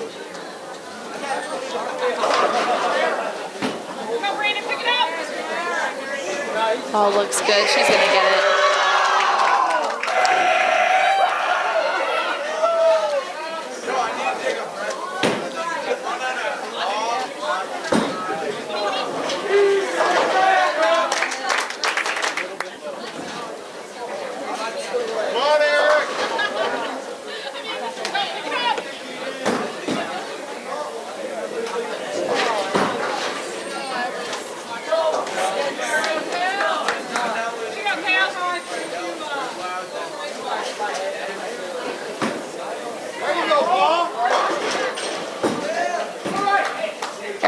Went to the Brooklyn strike there on lane 6.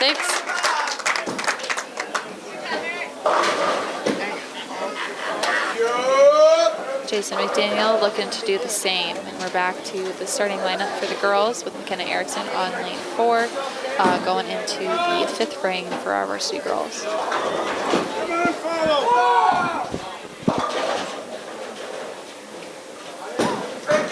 Jason's ball looks pretty good. Went Brooklyn a little bit, up to 6-10.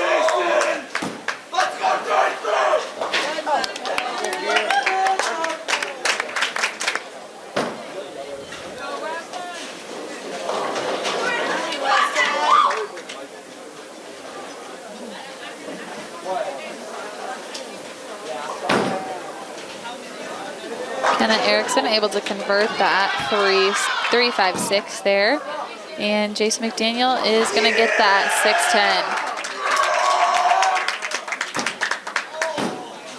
6-10. Varsity boys are going very well today. Like I said earlier, just continuing to grow, especially not having any seniors on the team. It just helps that team dynamic so much when you can get more than just 1 or 2 seasons together.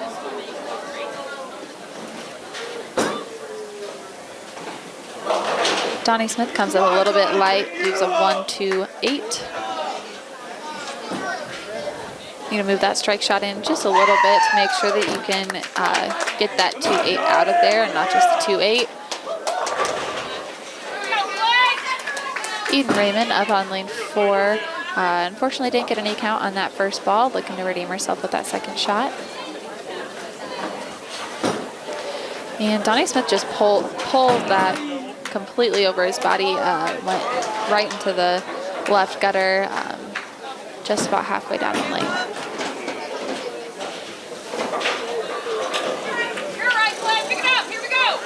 Eden was able to get a 7 count on that second ball of her 5th frame. And we've got Caleb Ernst back up on lane 6. He's only struck on lane 6 so far, so let's see if he can do it again. Gonna go in high, gonna get all 10.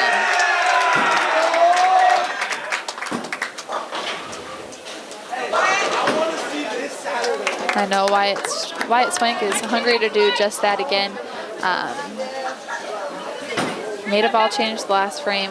Hopefully learned from what that second shot was. Looks like he went back to the original ball though.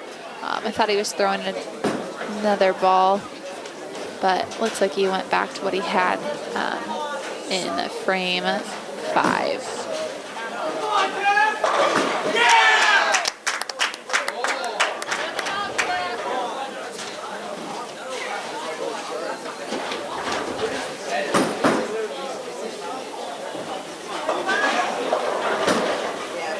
Wyatt Swank gets the 5-pin.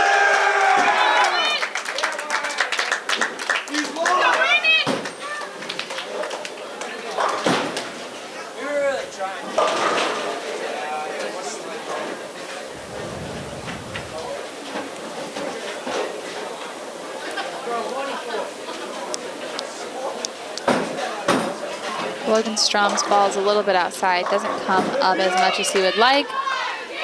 Katie Stern on lane 4 was able to get all 10. One of the moms over here has some ducks that she's throwing whenever the girls get a strike, so I need to figure out what that's all about during the break between individuals and bakers, so I'll report back once I know. Logan shooting at a 2.45 and converts it pretty easily. Eric McCulley's going to lead us into the 8th frame here on 5 and 6. And we've got Andrea Reitfeld, went Brooklyn on lane 4 there, left 6 pin.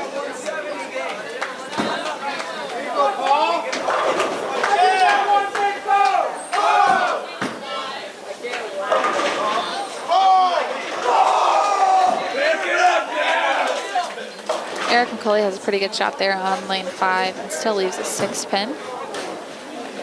And Andrea Reitfeld is going to run her 6 pin down.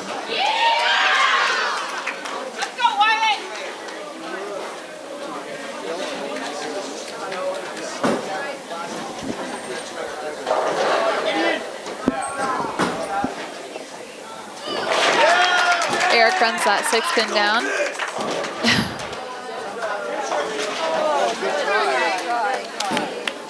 Ivy Stevens, her ball looks pretty good. Gonna go Brooklyn and leave a 6-10 there. And we've got Jason McDaniel up on lane 5 for our varsity boys.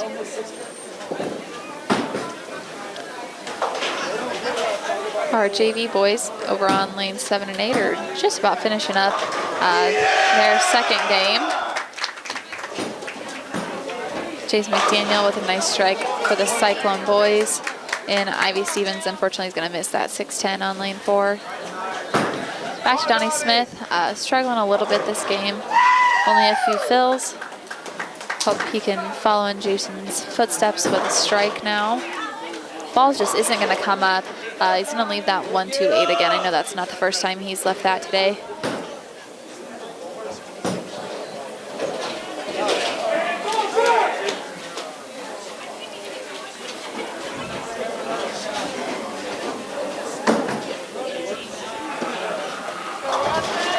Got McKenna Erickson shooting at a spare on lane 3. She's going to get 2 of them out of there. And Donnie's just going to get the 2 pin out of his leave there on lane 5, unfortunately. Back to Caleb Ernst, who has struggled in the 4th and 6th frames here on lane 5. So we'll see how he's able to get this 8th frame underway.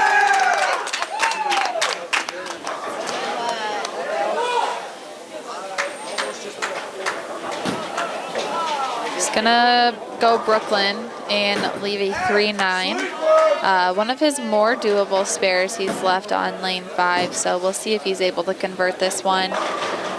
He's gone Brooklyn the last couple times here on lane 5, so we're gonna need to see him make a move to the left to see if he can get this one.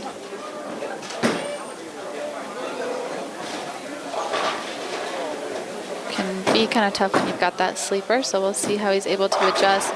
That ball's going to come up, and he's unfortunately just going to get that 3 pin out of there.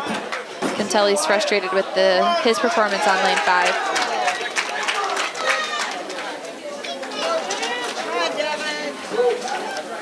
All right, the Cyclones and the Tigers are neck and neck here. Looking at the total pinfall here, we've got a 684 and a 680. Just a reminder, we do drop those, the low series for each team. Before we head into Baker play, and I will announce those scores once we get a little bit closer.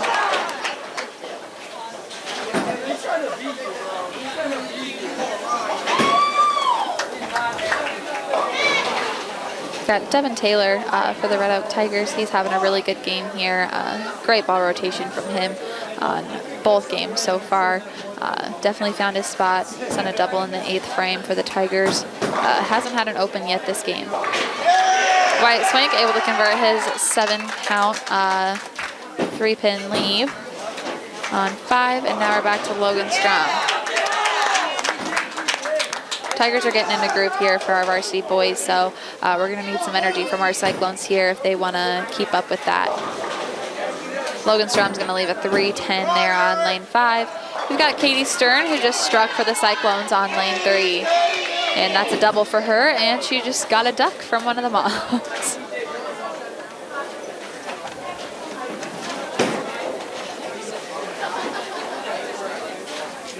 Andrea Reitfeld all spares this game so far, looking to strike in the 6th frame here. Went Brooklyn, gonna leave a 1-3-6. Eric McCulley strikes in the 9th for the Cyclone boys. Jason McDaniel up now in lane 6. We need him to double up here. We need some momentum going for our boys. Jason's gonna go through the nose and strike. We'd love to see Donnie up here now with all 10 back, coming off of a 3-frame streak open. And Andrea Reitfeld's unfortunately going to miss her spare for her first open of the game with a 7-1 frame.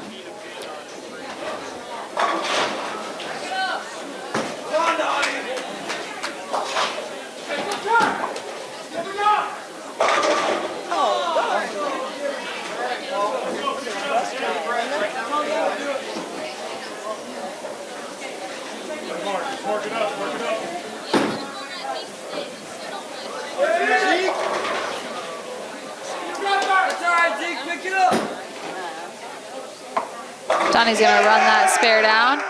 Much needed for our boys. Ivy Stevens up on lane 3. Looks good off her hand. Isn't going to come back quite yet into the pocket, so she's going to leave a 1-3-9 there, or a 1-2-9, excuse me. Caleb also looking to strike. Has yet to miss on lane 6 for this second game.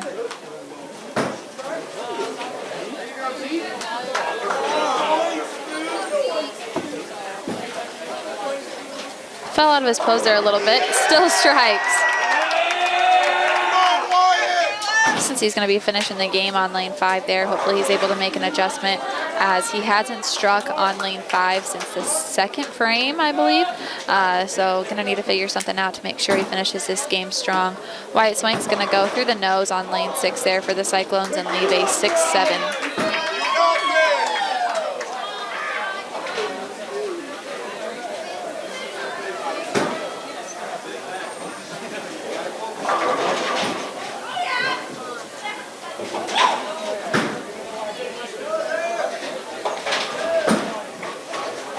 Wyatt's going to miss both of those there and just go right between them. And Logan Strom looking to get all 10 again, get back on track, set himself up for a big 10th frame. All the Cyclone boys, it looks like, have kind of struggled on lane 5. Must be playing it just slightly different than they are lane 6. Not a lot of strikes or even numbered frames have been on lane 5 this game.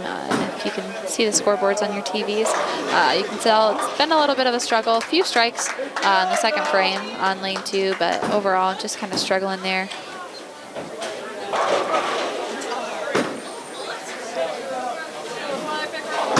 McKenna Erickson up on lane 4 for our varsity girls, leading them into the 7th frame of their 2nd game. She has a good ball and is going to get all 10 back for the Cyclones. And Logan's going to run down his 6-10 conversion there. And we're headed into the 10th frame of the 2nd game here for our varsity boys on lanes 5 and 6. And our varsity girls are just now starting their 7th, so we are going to have a little break there for our boys. Regroup, use the restroom, water break, talk things over, get ready for Bakers.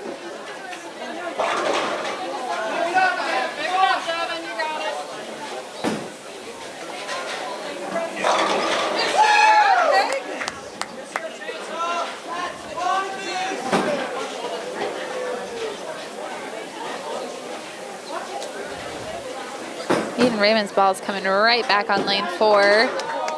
And she's going to leave a weird one there. She's got the 5, 7, 8, 10. Obviously, we'd love to see her get some count here. So that 5, 8 is where she's going to want to pick it up.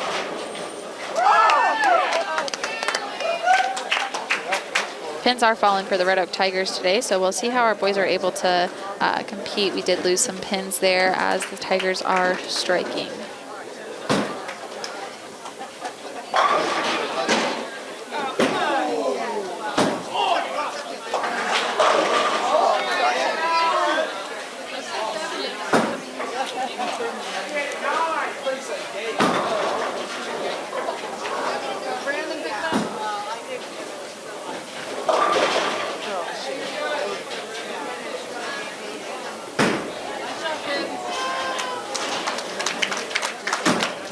being able to get one of those pins out of her tough lead there on lane 4.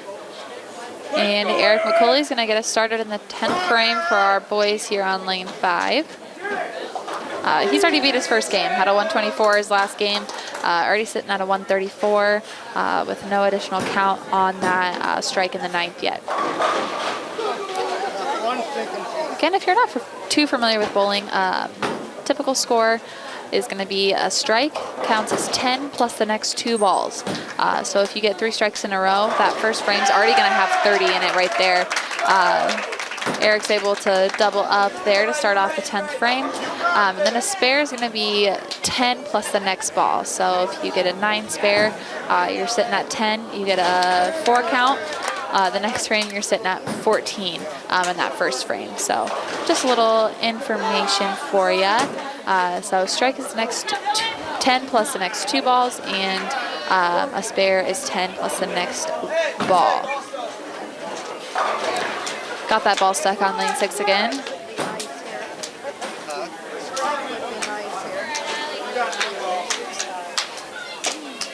Eric McCauley looking for 3rd one here on lane 5. Gonna leave a 2 pin there. We're gonna have to take a quick break as they get that ball kicked out of the left or the right side of lane 6.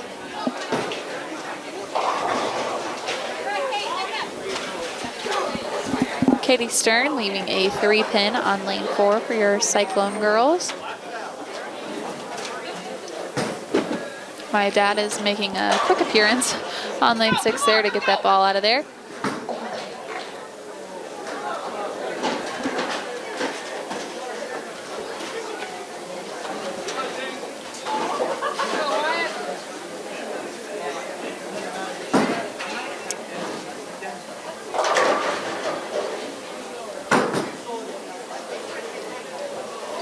Katie's unfortunately going to miss that 3 pin there on lane 4.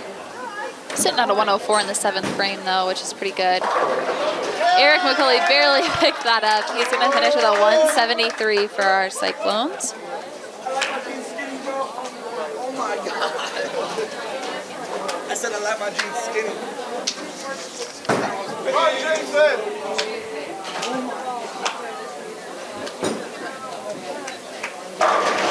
All right, Jason McDaniel, he's on a double right now, heading into the 10th frame. We'd love to see one more.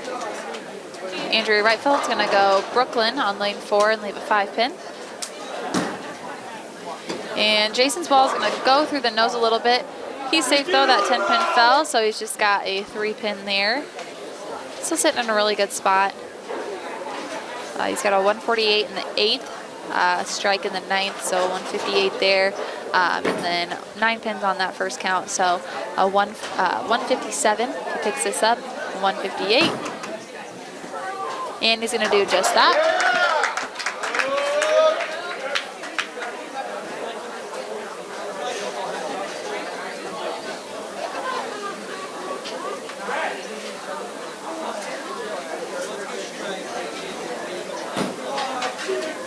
So after that count, 168 in the 9th, 178 in the 10th. So 178 plus whatever count he gets here, which is going to be all 10. So 188 for him today. Great game for Jason.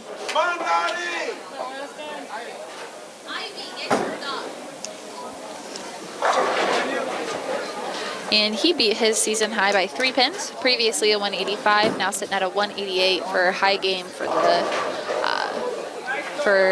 season.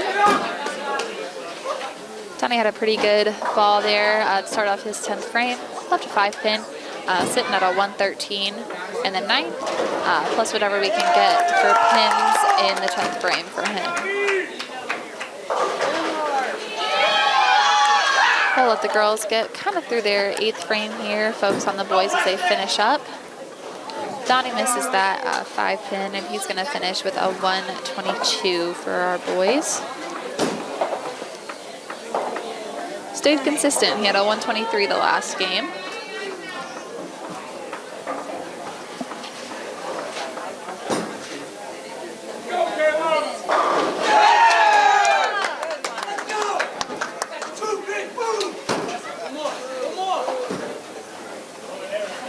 Caleb is going to go Brooklyn. Leave a 3-pin on lane 5. Like I said, he's been struggling a little bit on lane 5 here. Hasn't been able to strike a whole lot since the second frame.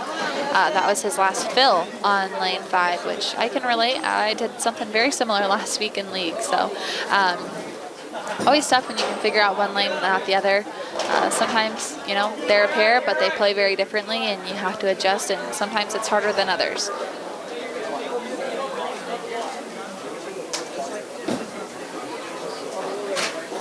Finally got that fill on lane 5. He's got one more shot here on lane 5 now. My ears hear jam. Looks like it's on lane 6, so a little preoccupied, and I'm still in my work clothes, so I'm not going to be the one that heads down there to fix it up. I'll let my dad take care of that today. And Caleb is going to go Brooklyn again, just kind of through the nose there. Leave a 3-10, but luckily this time he doesn't have to shoot at it.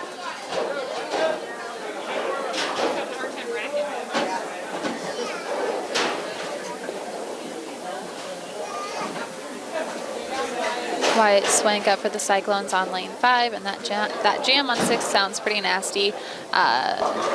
You can call it a jam, a pile-up, whatever. Just means that the table back there is out of order and not dispensing pins correctly. So my dad's down there taking care of it, and we've got a full rack on 6 now. Wyatt leaves a pretty nasty lead there on lanes 5 with a 4, 6, 10.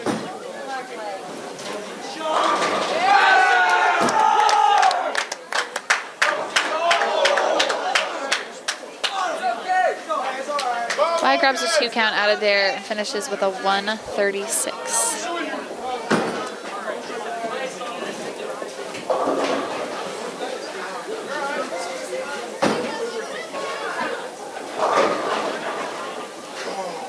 Get up.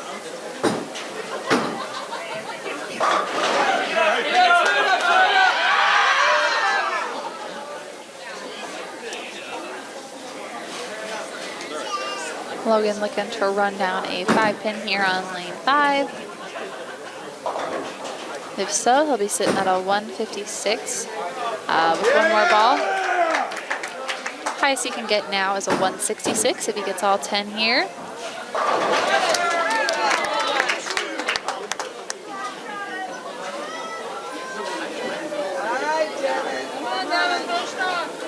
All right, we've got some good games coming up from the Tigers on lane 6 here. Definitely making up some pins from the last game. Logan's going to get all 10, so he's going to finish with a 166. 10 pins less than last game, still consistent though.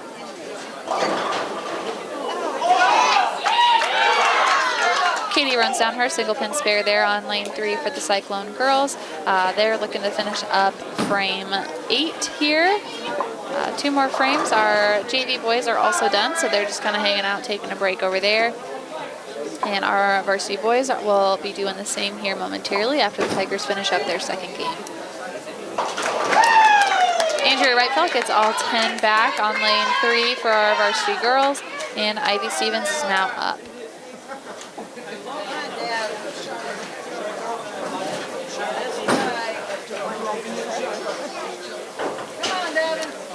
Devin Taylor for the Tigers, sitting at a 197, plus whatever count he gets here on his fill ball. Max is 207, and he finishes with just that. Very nice game by Devin Taylor for the Tigers.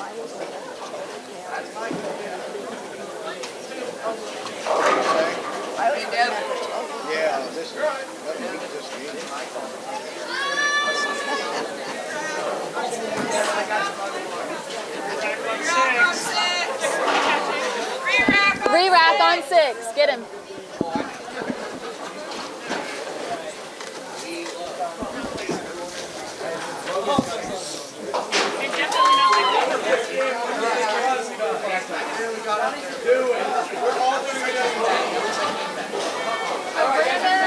All right, McKenna Erickson is getting ready to start off the girls in frame 9.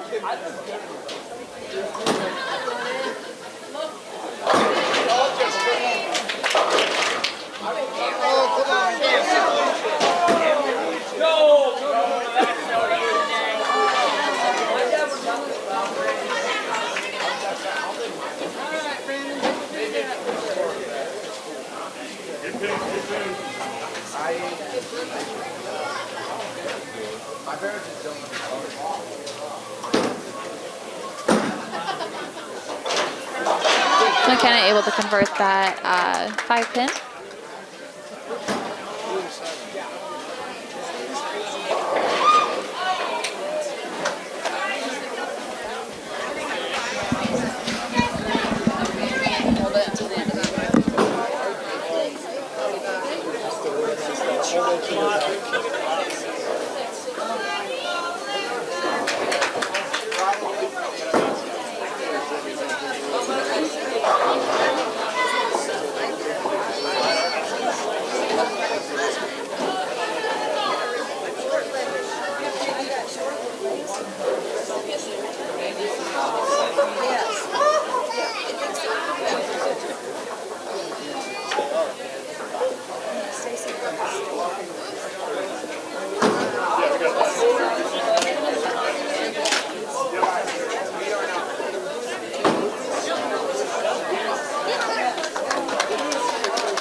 All right, sorry about that. Had to take a quick break. Our varsity girls are still in frame 9. Katie Stern is shooting at a 1-3-10 on lane 4 for our Cyclone girls.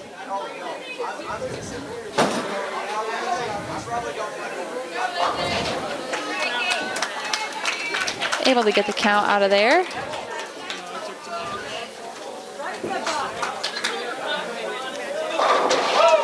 Andrea Wright-Felt coming off of a strike in the 8th frame for the Cyclones.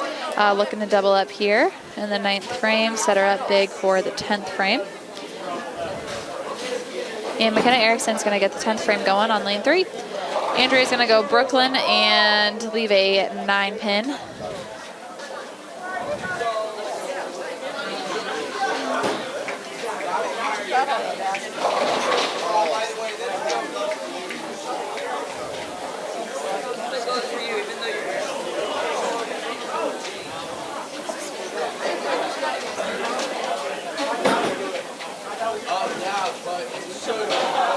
Andrea's ball came up just a little bit too much there, and she misses that 9-pin. Put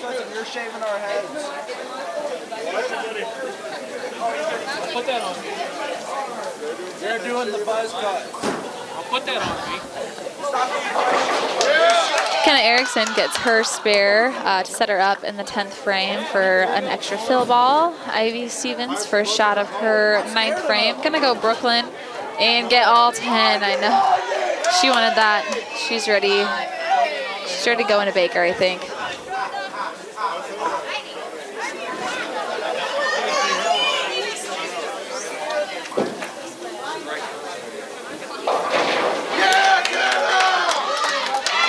McKenna finishes with a 153, I believe, if I looked at that correctly.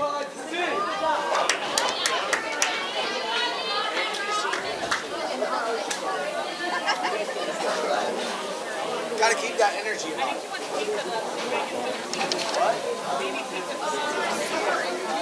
All right, Eden up for the Cyclones on lane 3, finishing up her second individual game. It's not a 59 right now.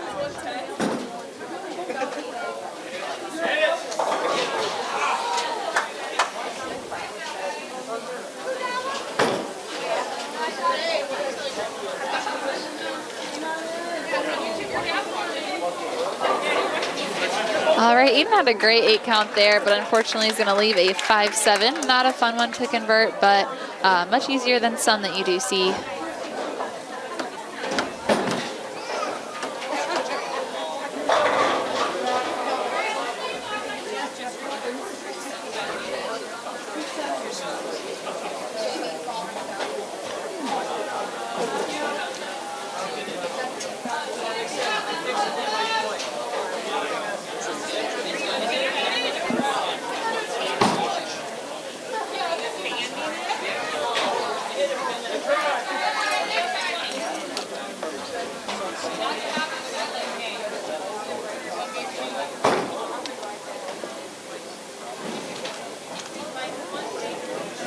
Eden's going to get one of them there. Just about had both of them. She's going to finish with a 68 today.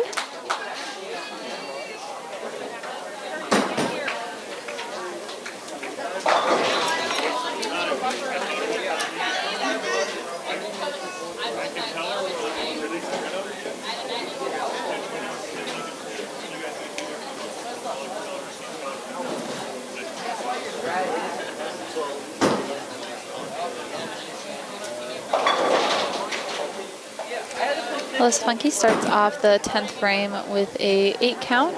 It's going to leave the 2-7 there. Just a baby split. This is another one that can be converted pretty easily.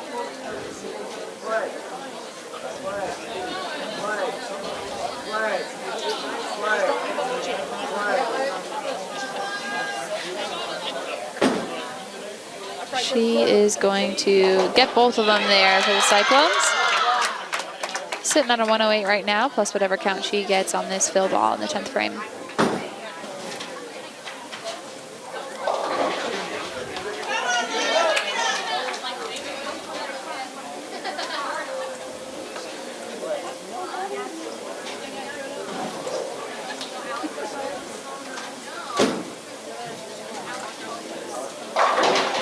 And she's going to get 9 count there for her fill ball.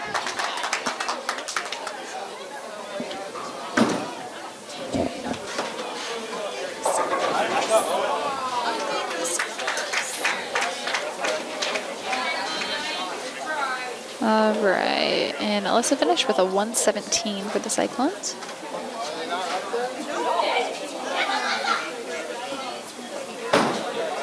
Katie Stern up for the Cyclones on lane 3. Gonna get a 6 count there and leave a 2, 4, 5, 8.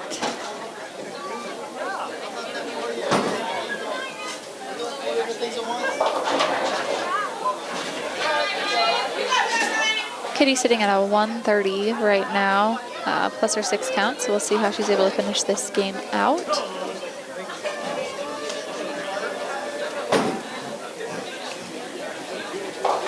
Not able to get that 5 pin out of there, so she's going to finish with a 139 for the Cyclones.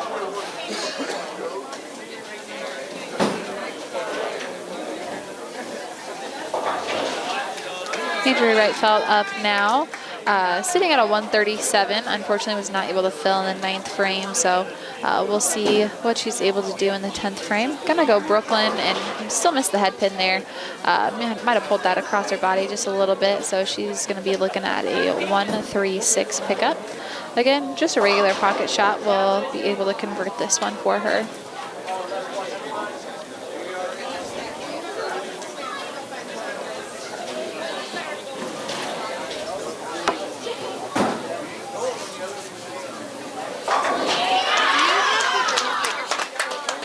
It's in there on the clipboard right where TJ's standing.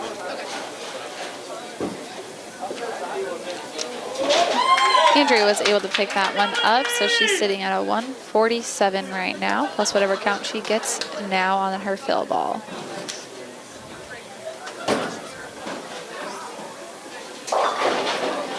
Gonna get an 8 count there and finish with a I can't do math really fast today. It's been a long day.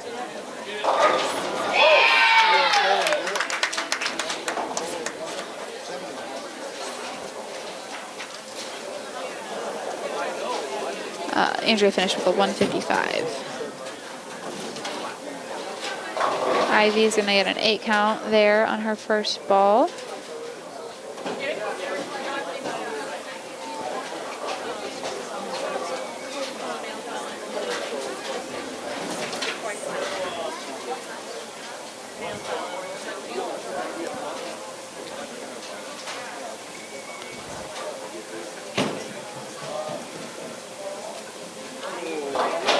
Ivy was able to pick that 5-9 up. Kind of a random thing on the Red Oak Varsity girls side. 3 of them had 135 their second game. Don't often see a three-peat there game-wise, so that's kind of fun. Ivy sitting at a 124 right now. And good ball off of her hand. Gonna go a little through the nose. And she's gonna end with a 133. Yep, 133. So we'll take a quick break, and then I'll be back to update everybody on scores and where we're sitting at for standings before starting the bigger portion of tonight's meet.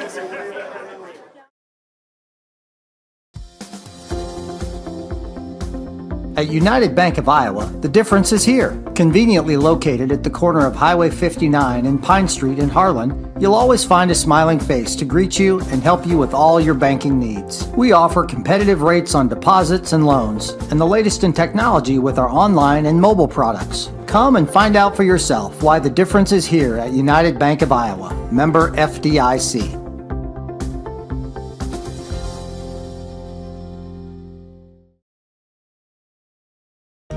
Looking for insurance coverage at competitive rates? As an independent agency, we are not tied to one insurance company. We work for you, the agency, located right across from City Hall. How do you game?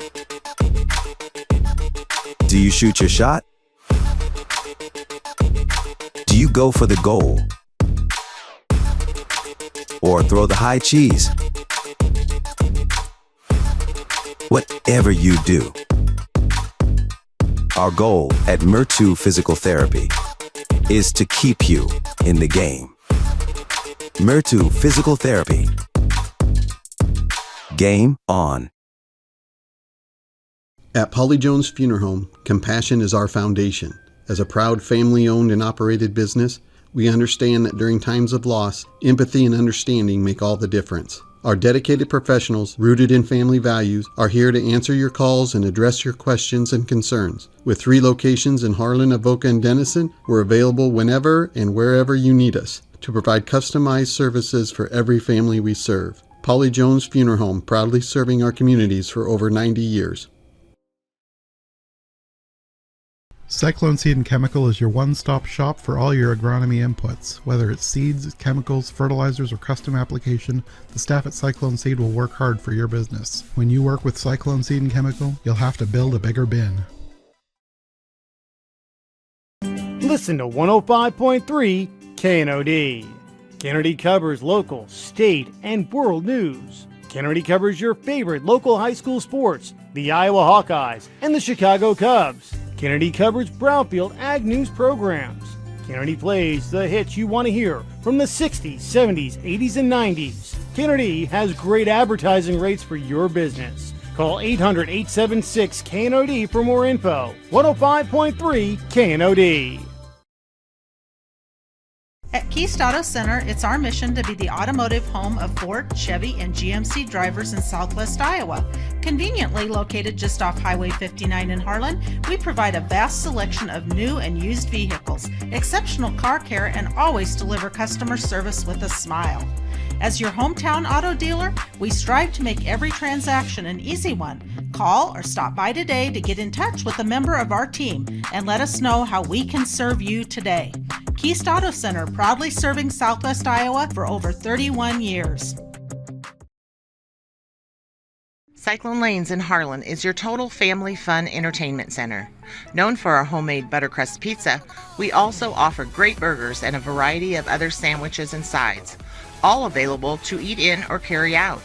Cyclone Lanes is available for birthday parties, company outings, and church youth groups.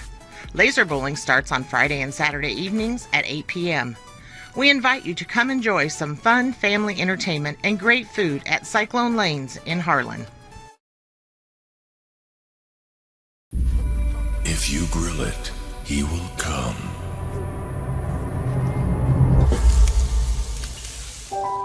Hey.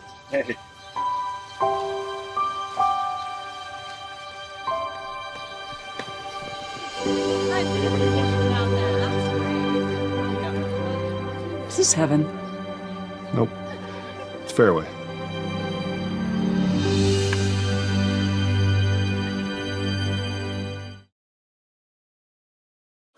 All right, well, welcome back after our quick break, just to get scores regrouped and posted and everything between the individual and Baker portion of the meet. So it looks like we're getting ready to start Baker right about now. They're getting their teams back together, getting lineups announced and everything like that. So we'll take a quick minute to go over the totals from the individual portion. Harlan boys are currently leading over the Red Oak Tigers, 1591 to 1552. So it's going to be a tough, a little bit of a tough Baker portion to make sure they're keeping those pins up. Our Harlan varsity girls are sitting at a 1288 to Red Oak girls 1409. Eric McCauley kicks it off on lane 5 for our varsity boys with a 6 count. And Alyssa Funky is going to be our leadoff for the girls. Just a reminder, if you're not familiar with Baker, it's going to be where it's more of the team portion of the meet. So somebody's going to bowl the first and 6th frame, 2nd and 7th, 3rd and 8th, and so on. Like I said earlier in the meet, you want somebody strong in leadoff. They're the ones that are kind of going to get the team a little bit more hype, bring the energy. So you strategically set your lineup so you have it where the people that are a little bit more energetic but also throwing the ball well are going to be your leadoff. Your strongest bowlers are also going to be your 4th and your 5th spots. We've got Wyatt Swank in the 2-man position for our varsity boys. And looks like McKenna Erickson is going to be in our 2 spot for our varsity girls.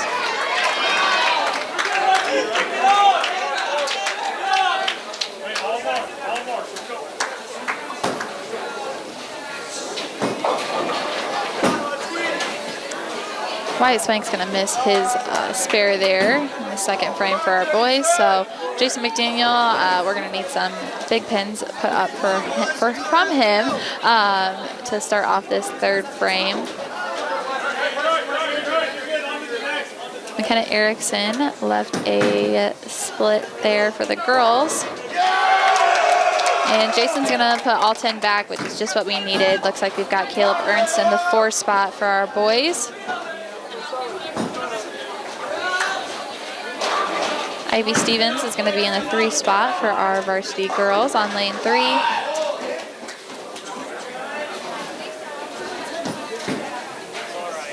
Caleb's ball is going to go through the nose there a little bit, but he's still going to get 9. Ivy was able to get all 10.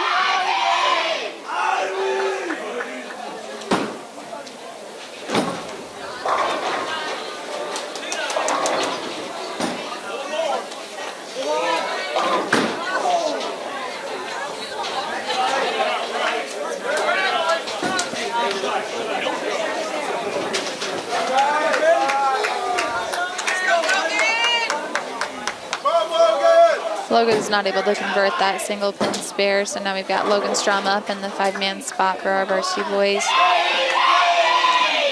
Katie doubles it up for the varsity girls there in the 4 spot. So now we've got Andrea Breitfeld bowling in the 5th position.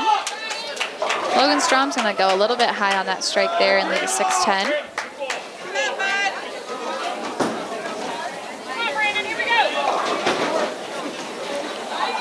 Andrea's going to go cross lane a little bit and miss the head pin there, so she's got the 1-3-6-10 to convert. And Logan's going to get that 6'10" put out of the way. And we're back to Eric McCulley for the leadoff for our boys. Andrea Reitfeld up for the spare. Looks pretty good off her hand, and she's going to knock that down. And we'll be back to Alyssa Funky as the leadoff for our girls on lane 3.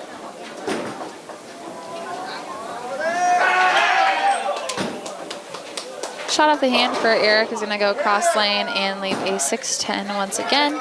Hopefully he can do exactly what Logan did and run that down.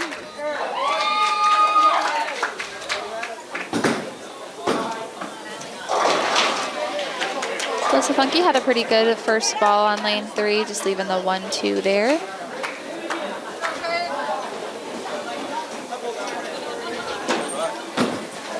And Eric McCulley just missed that and cherry-picked that. Only got the 10 pin off of that 6'10" there. Back to Wyatt Spank in the lineup.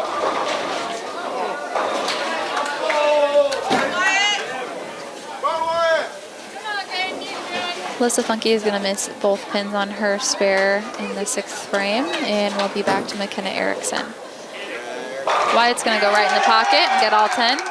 And we're back to Jason McDaniel, who also struck the last frame that he had, so let's see that happen again.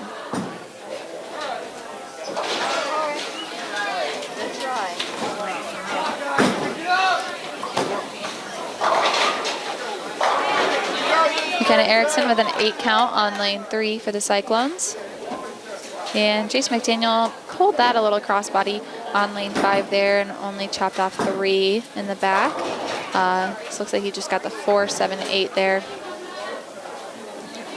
But like I mentioned earlier, a strike is the next 10 plus the next 2 balls, so he still has time to make up for that. And he did just that. McKenna Erickson gets that 5-8 off of the lane on 3, and we're going to be back to Caleb Ernst on the boys' side on lane 5. Missed a single pin in the 4th frame, so we'll see if he's able to come back and redeem himself with a strike or a spare in the 9th frame to set Logan up for a big 10th frame. 6'10" once again. That's been a popular leave here tonight. A lot of going through the nose. Just can't find that sweet spot on lane 6, or on lane 5, excuse me.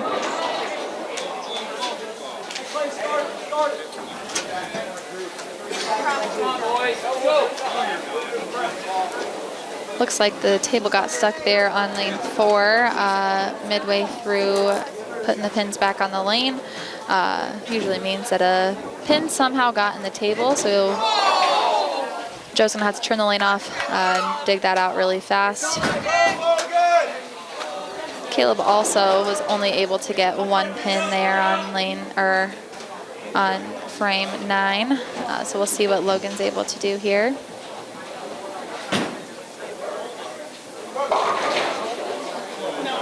Eight again, got the 3-10 up there after Logan's first throw.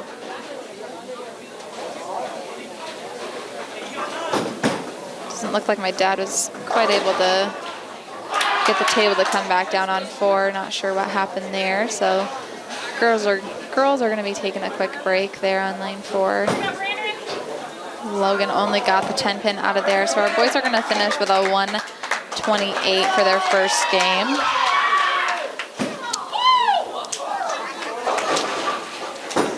And Ivy was able to convert her spare there in the 8th frame for our girls.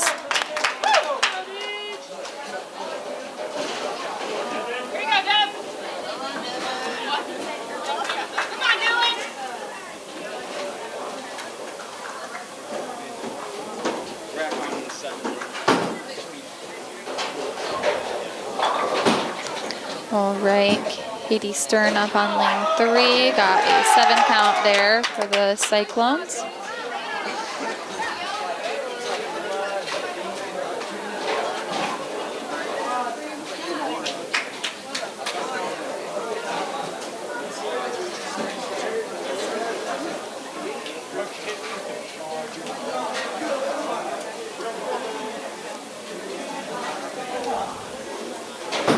Right, Katie just threw her spare ball on lane 3. Only gonna get 2 of the 3 there.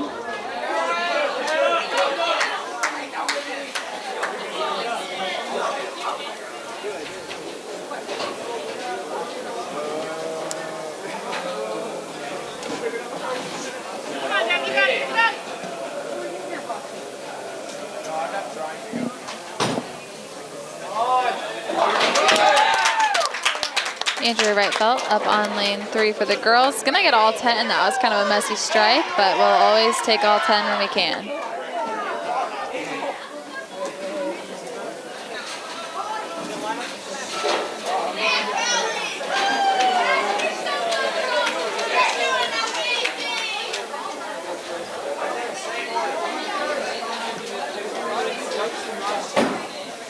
Andrew Wright-Felt up for the girls again. Got all 10 again. Doubled up in the 10th.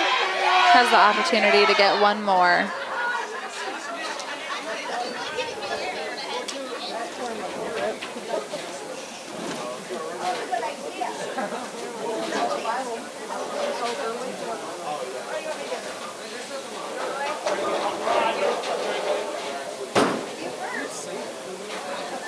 And she's gonna leave a 4-6, but she's gonna shoot at it, so we're gonna take that.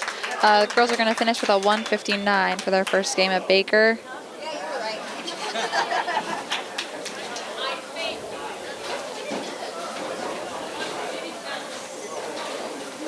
Unfortunately, 4 is still down. Not sure if we're gonna have to move the Red Oak girls to another lane to finish this game or what we're gonna be able to do here.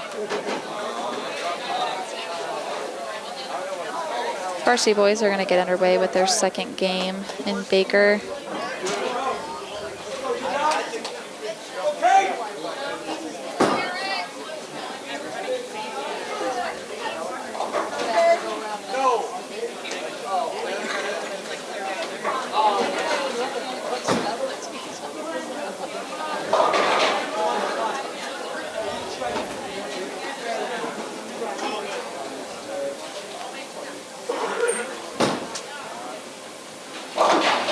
Eric McCulley starts the boys off with a 9 count there on lane 6.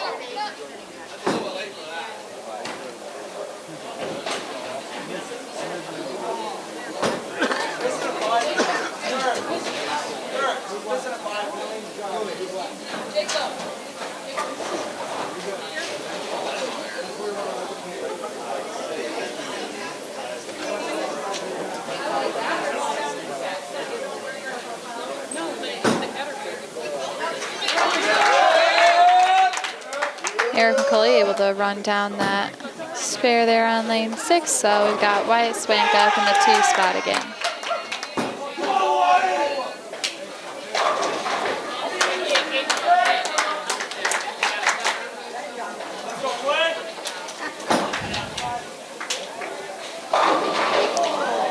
Wyatt with a 9 count there.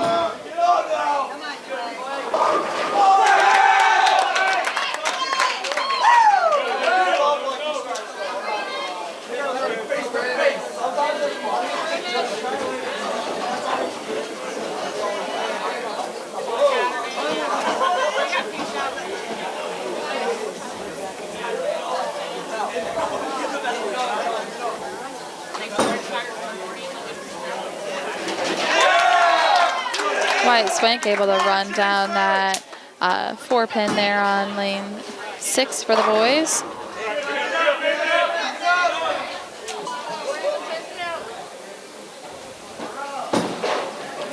Jason McDaniel up on lane 6, gets all 10. And Logan Strom in the 4 spot there.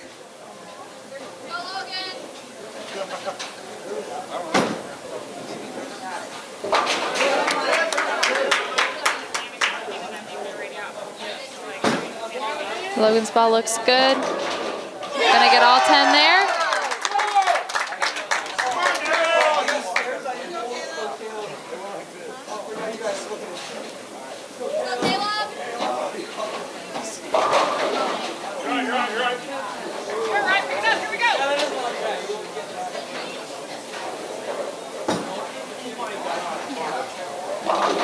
All right. Caleb got a 7 count there on lane 6. Looks like we're still working on lane 4. Just not quite sure what's going on there. Just isn't putting the pins down like it's supposed to. Might have to make a move and have the girls on maybe 1 and 2 to finish out this game.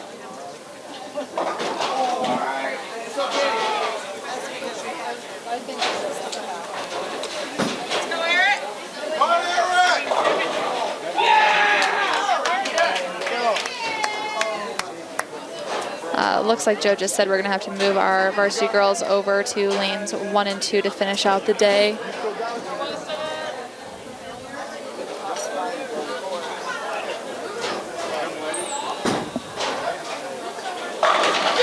Eric McCauley with a strike on lane 6 for our varsity boys.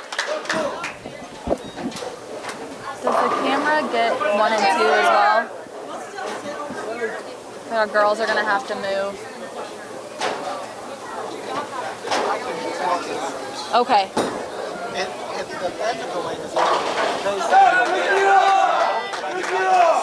Okay. Yeah, because they can't bowl on 4 anymore because my dad couldn't get it fixed yet. Okay. So the varsity girls are going to be on 1 and 2.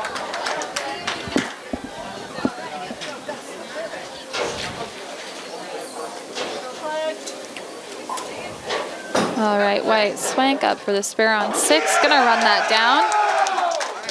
Nice game for our boys up there on lane 6. Okay. Our varsity girls are gonna be moving to lanes 1 and 2. Unfortunately, we just weren't able to get lane 4 fixed there, so we apologize for the delay in the meet on the girls' side. It's one thing after another. I do feel bad when I can't help run down on those lane calls for my parents, but they've somewhat got it under control.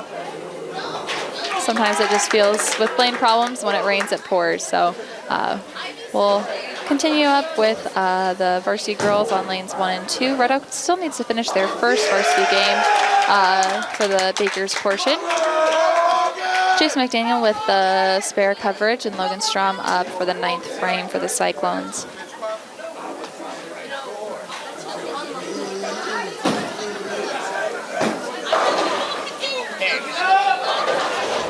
Red Oak leaves a stone cold 4 there on lane 5. Looked like a great ball off of his hand.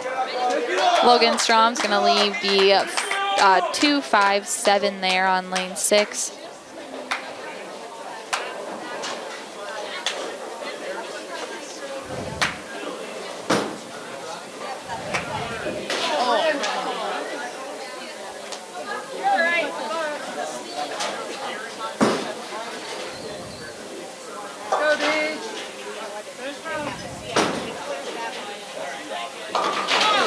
Logan able to get 2 out of that leave on 6.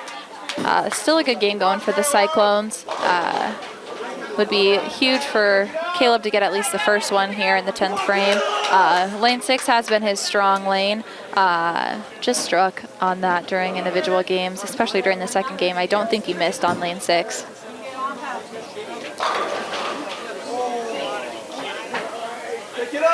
That was a great shot on lane 6 for Caleb, but stone cold 8-10.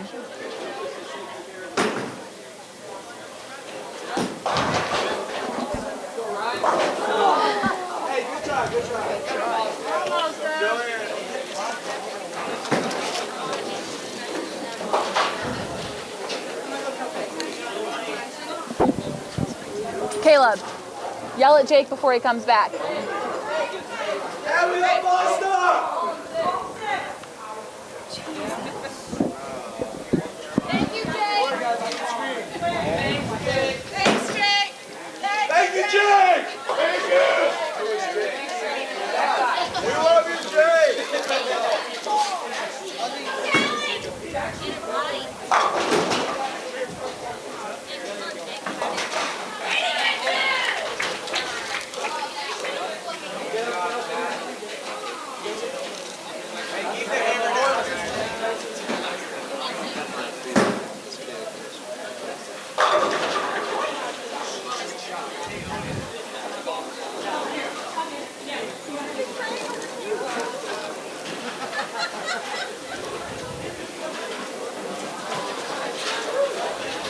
Take the last of the 2 you got. Amen.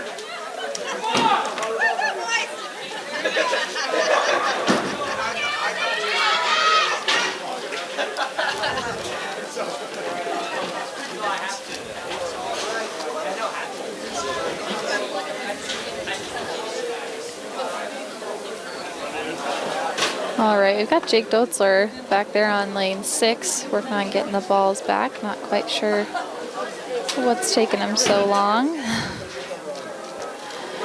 Like I said, when it rains, it pours. So unfortunately, this is putting us back a little bit, but we appreciate the hard work, you know, by my dad and Jake working on these lanes.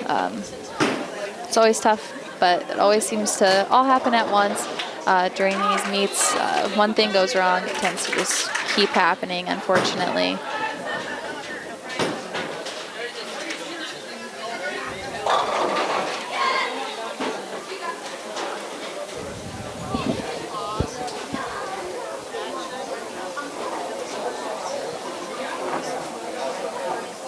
Joanne, does Jake not know how to get balls on 6?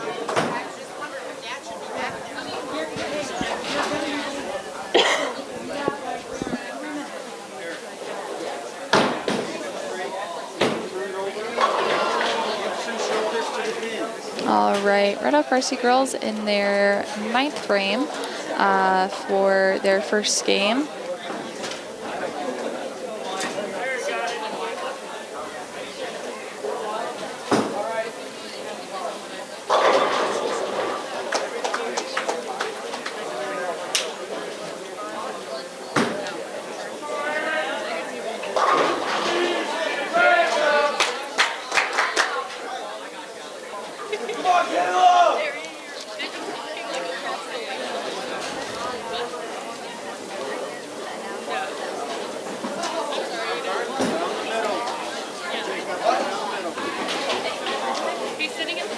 All right, our varsity boys are going to finish with a 165 for their second Baker game. Red Oak finished with a 155.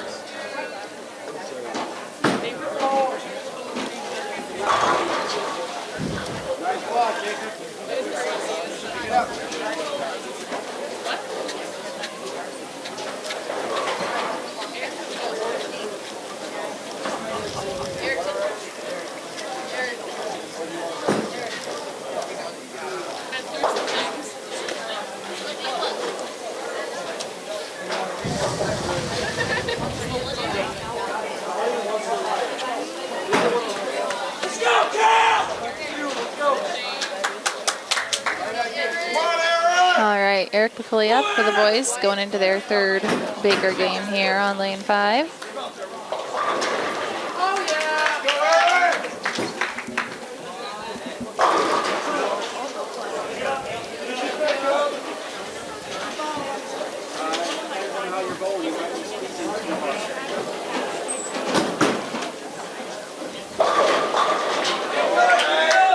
Gonna get a nice 9 count. Again, kind of went through the nose there, just left 6 pin.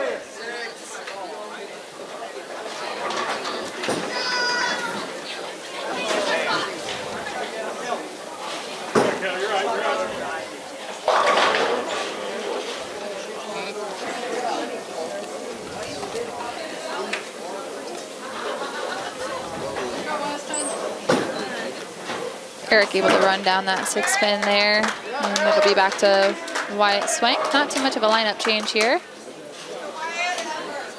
And the Red Oak girls are just about done with that first Baker game. Again, very sorry for that inconvenience, but I know that they were working diligently to get lane 4 fixed, just unable to do it right now. Probably will require a little bit more time outside of our hours when we're open. Wyatt Swank with a tough leave here on lane 5, left the big 4, which is just the 4, 6, 7, 10. Not an easy one to run down, so just want to go for count here.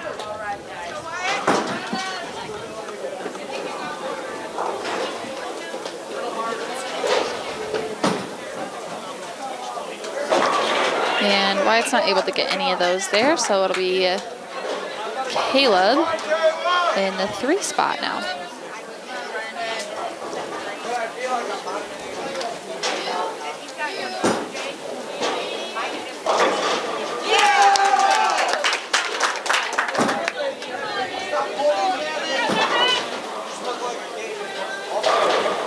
Caleb right in the pocket there.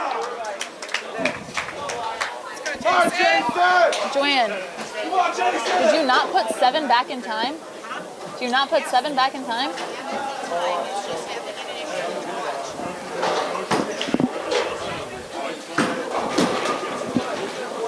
Jason McDaniel, nice shot. Went Brooklyn, missed the head pin a little bit there.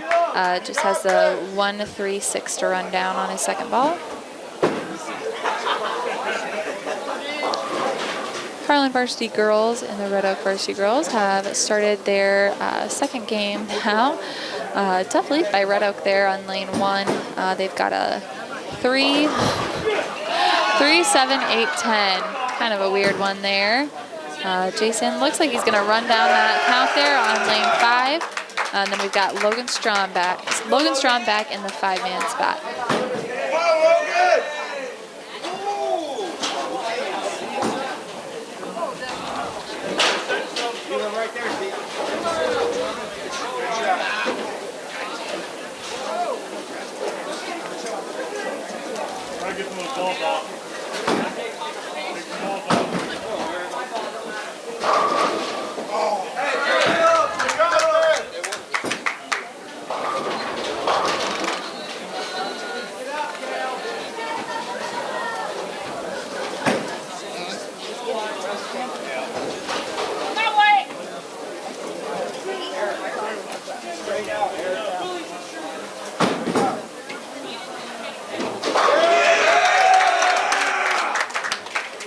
All right, Logan is able to convert that spare there on lane 5, taking us back to Eric McCulley in the 6th frame.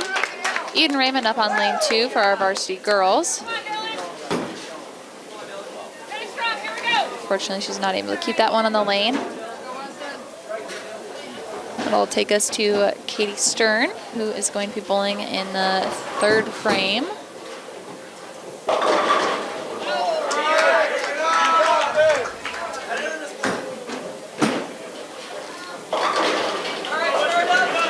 McCulley with an 8 count on lane 5. Just needs to run down the 4-7 there. Looks like Katie Stern is just going to have one of the posts in my way on lane 2, so kind of have to wait until it shows me on the screen what they left. She just got a 6 count there. Just has 4 to run down. Eric McCulley was able to run down his spare there. So now we're back to Wyatt Swank. Unfortunately, had the only open there during the first half of the game. Just tough split there. And just a single pin now this time, which is much easier to run down. Ivy Stevens up on lane 2 for our varsity girls. And Red Oak Tiger girls have a double in the 5th frame. Much better game for them. And Ivy's ball looks good. It's going to go Brooklyn. Missed the head pin. She left a 1-3 up there, just a 2-pin conversion there. And then Wyatt Swank was able to pick up his spare, so we're back to Caleb Ernst in the lineup. Finally got a strike on lane 5 in the 3rd frame of this game, so I'd love to see him get another. Gonna go Brooklyn and get all 10. Takes us to Jason McDaniel for our boys, and Ivy Stevens converts her spare on lane 2. Andrea Wrightfeld is still in the anchor position for our girls, so she is up now.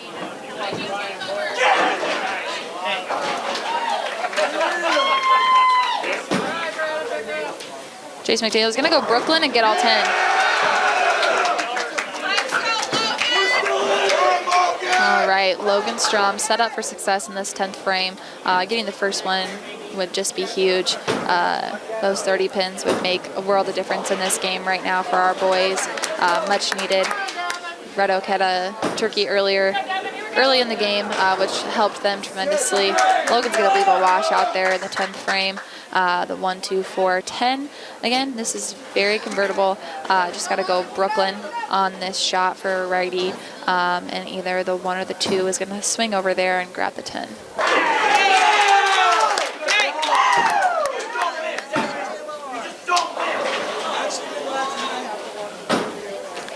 And Logan's just going to get 2 out of there. Boys are going to finish with a 170 that game.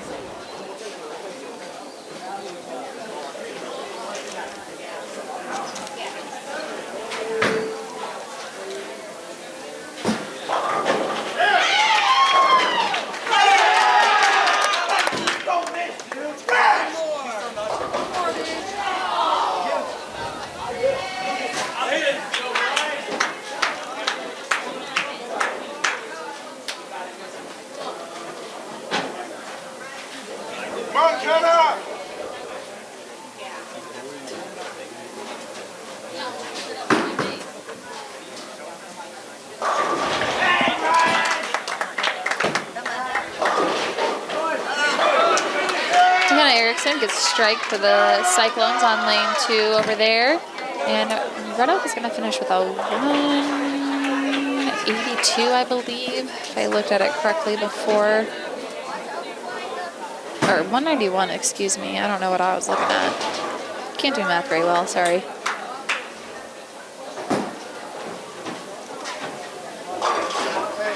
All right, we've got Eden Raymond back up for our varsity girls on lane 2. Coming off of a pretty good run for our Cyclone girls. That strike in the 6th frame was huge. And now Eden is going to go up for the 7th frame.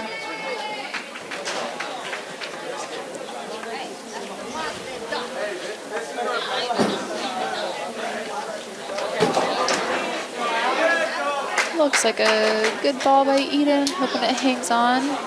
Just about did. Varsity boys are headed into their 4th game here on lanes 5 and 6. Eric McCulley staying in the leadoff position.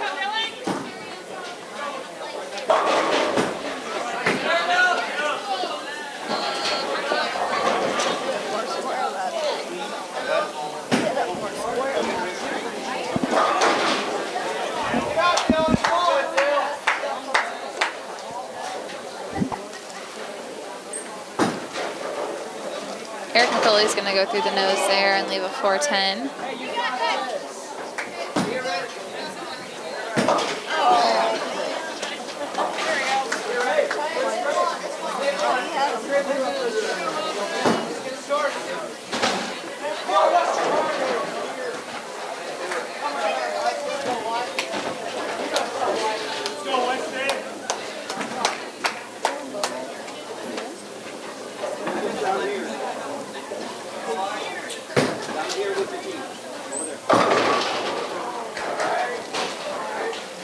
Eric, unfortunately, did not get either of the pins there. Eden Raymond throwing her 2nd shot on lane 2 there. Gonna get some count, got a 6 count there.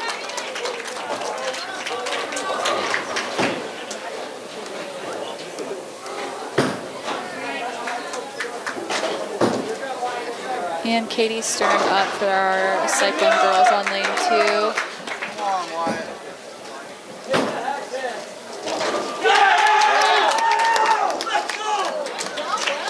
Katie got a nice 9 count there, just left a 7 pin.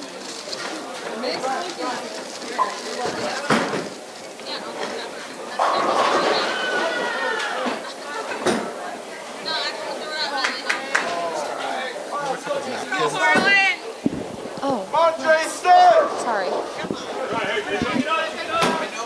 All right. Katie just couldn't hang on there long enough on lane 2. This is the 7 pin. So now we've got Ivy Stevens up to start the 9th frame.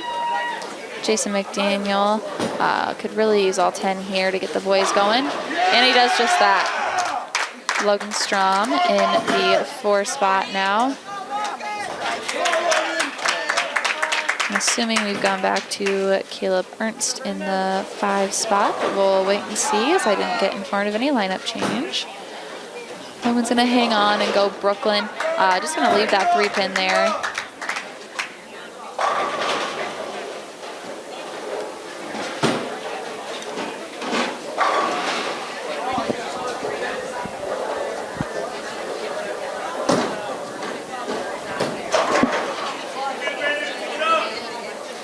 Ivy Stevens misses that 10 pin for our girls on lane 2. And Logan runs down that 3 pin. My prediction was correct. We do have Caleb Ernst back in the 5-man spot. Could really use another 10 back now. Game was off to a rough start there with 2 opens. Caleb's ball didn't quite come up like he had imagined it would. Missed the head pin to the right there. Left a 1, 2, 4. And then we've got Andrea Wrightfeld up on lane 2 for our girls in the 5 slot. She left a 10 pin. Looks like she's going to convert it, and she was able to do that.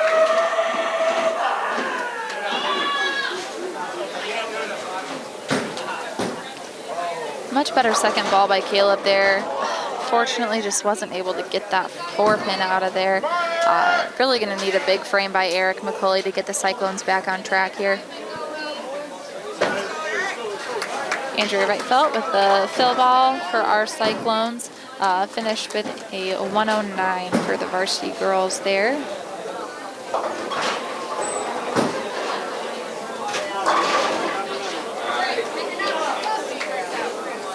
Red Oak varsity girls finished with a 163 there. They also had a 138 their first game. Not sure if I was able to catch that or not.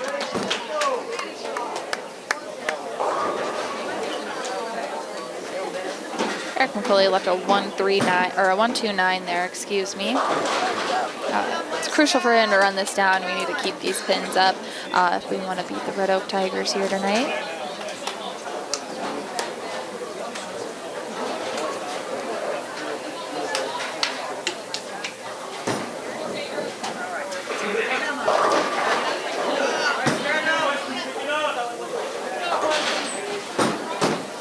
Eric's ball looks a lot better.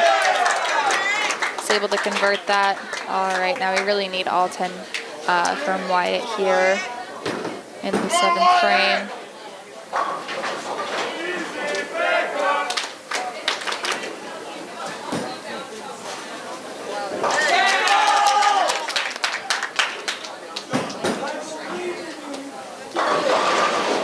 There we go, much needed by Wyatt Swank for the varsity boys. Jason McDaniel follows.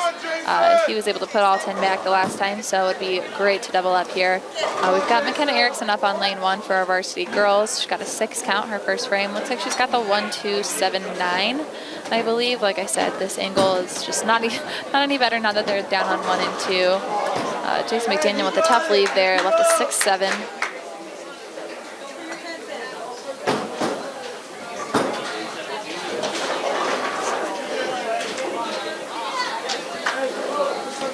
Eden Raymond will be up on lane 1 here soon for our varsity girls.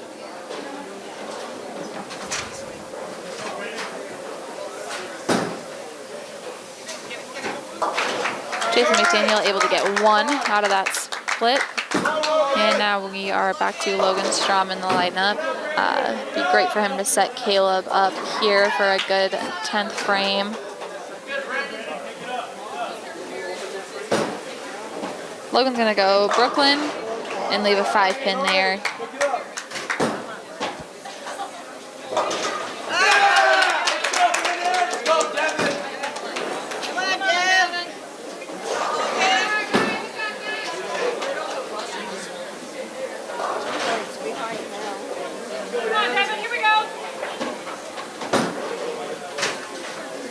Logan runs that 5-pin down. Still sets Caleb up for a great position in the 10th frame. The first strike here would be huge. We're unfortunately losing pins left and right here as Red Oak gets in their groove during Baker.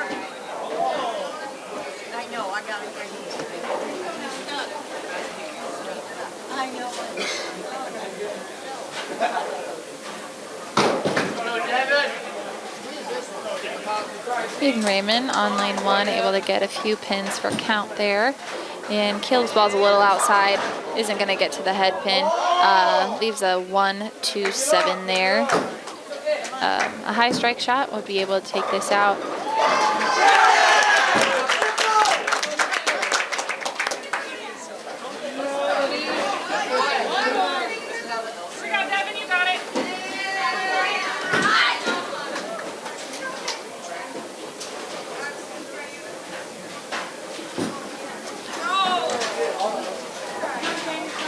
Tough shot by Caleb Ernst there. Just let go of the ball right where he didn't want to, and missed all 3 there in the 10th for the Cyclones.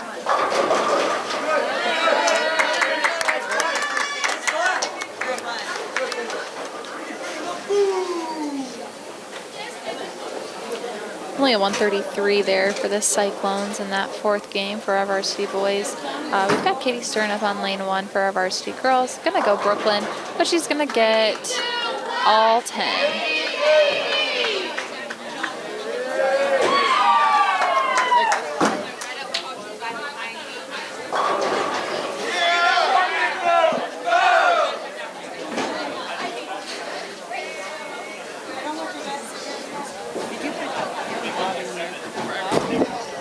Jake,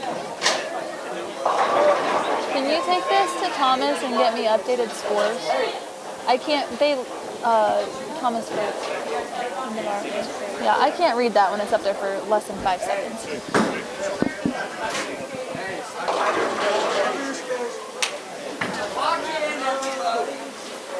Ivy Stevens up for our girls on lane 1. Doubles up for the girls there. And now we will get to Andrea Wrightfeld, who's bowling in the 5 spot for our girls.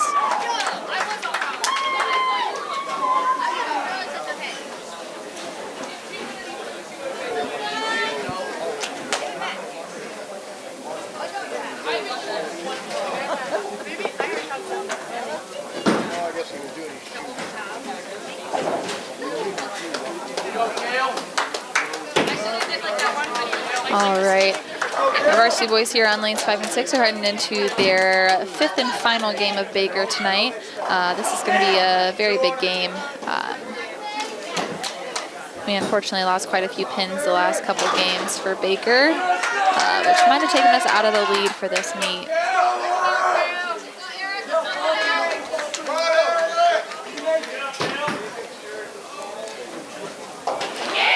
All right, Harlan boys were down a pin, 2187 to 2188 over Red Oak. Our varsity girls are sitting at a 1556 to Red Oak's 1710. So it's going to come down to this last game for our boys here. So make sure at home you're cheering loud, as we need all the help we can get and all the support we can get for our Cyclones here tonight at Cyclone Lanes. Was this after 4 for the boys?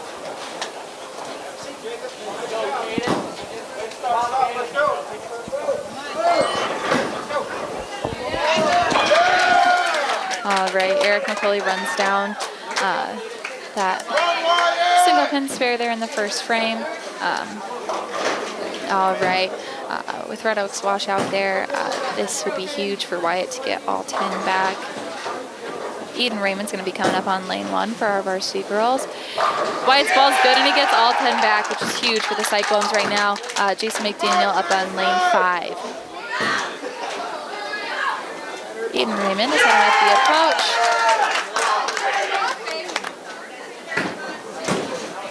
Jason McDaniel needs to hold on there. That was kind of a weird trip there, left the head pin, so let's see him run this down. The Cyclones need all the pins they can get right now. Eden Raymond gets an 8 count there on lane 1 for the Cyclone girls. She's going to go up and shoot for the spare here momentarily.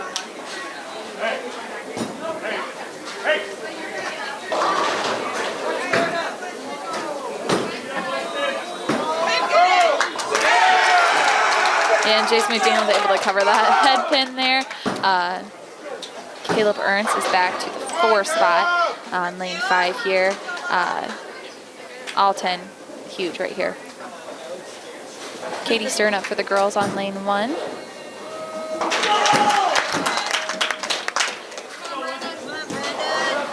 Good shot by Caleb. Needs to hold a little bit. He's going to leave a 4-6-7 there. Katie Stern left a 2 pin on lane 1.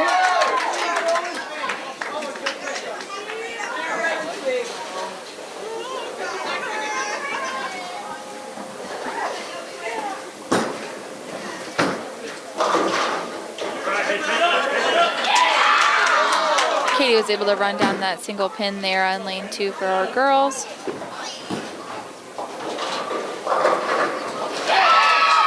Caleb only able to get 1 out of that spare now. Logan Strong in the 5th frame here now. And we've got Ivy Stevens up on lane 1 for the 9th frame for our girls here. All 10 for Ivy there. Sets Andrea Wrightfeld up in a great position for the 10th frame. Logan holds onto that ball a little too long, but it goes Brooklyn. Now we've got Eric McCulley going off that into the 6th frame. Again, doubling up here would be just huge for our boys. Truly need that right now.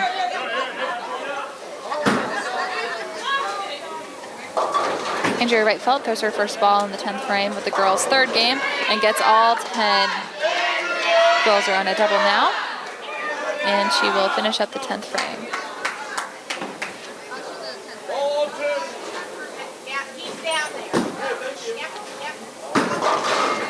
Eric McCauley goes Brooklyn there and unfortunately misses the head pin. Looks like he pulled that ball a little across his body.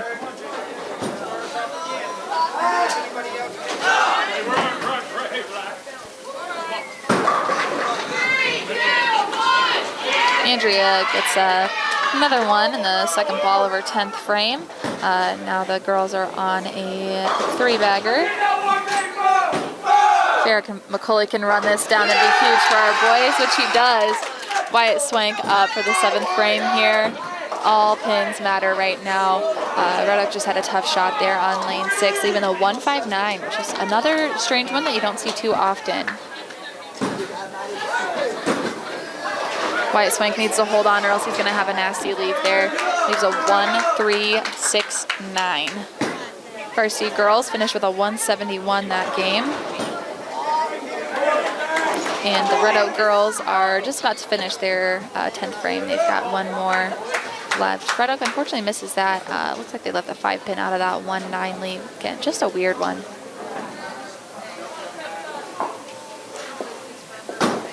Wyatt Swank looks like he's going to get this the hard way.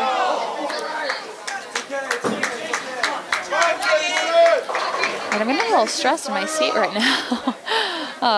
The stress of bowling is coming back. We've got Jason McDaniel up on lane 5. We need 10 here. Go cross.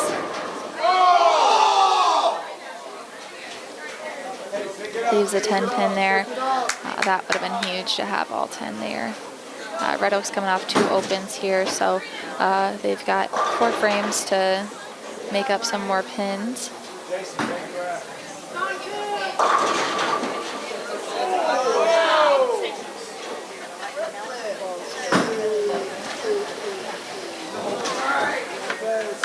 Jason misses that 10-pin, but hopefully we're able to regroup.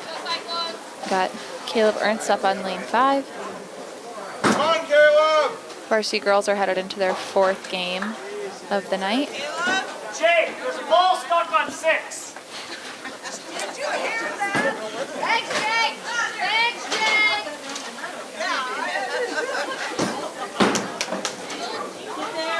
Caleb gets all 10 there on lane 5, which was much needed for our boys.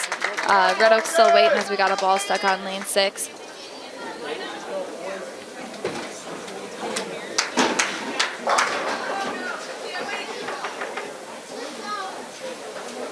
All right, big breath by Logan before he steps up for the shot here on lane 5.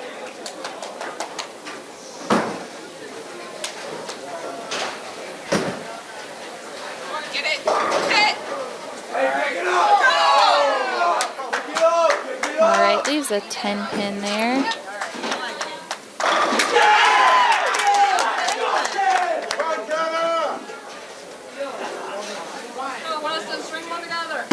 McKenna Erickson up on lane 2 for the first ball of the 4th game for our Cyclone girls. And she gets all 10. And Logan runs down that 10-pin, which is much needed. Hopefully they'll kind of take a breath here and pause.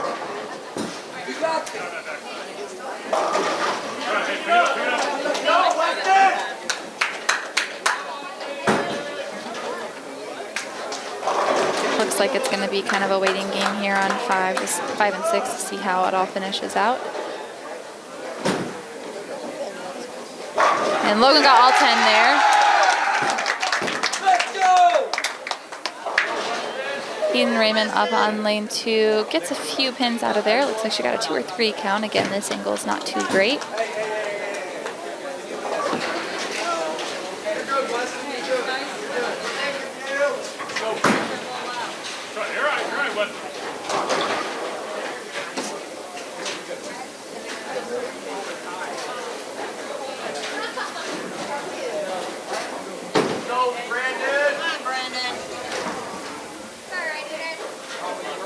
Eden Raymond not able to get any count on that second ball of the 2nd frame. Now it'll be Katie Stern.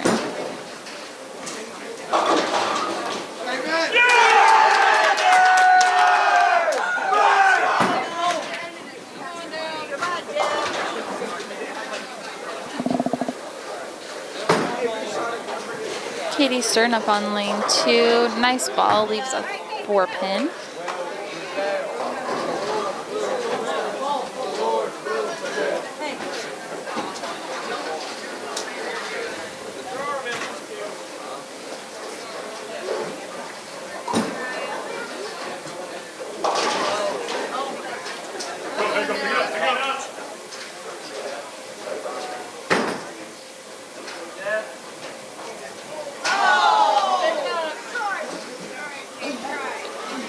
Katie unfortunately misses that single fin spare on lane 2, and now we've got Ivy Stevens in the 4 spot.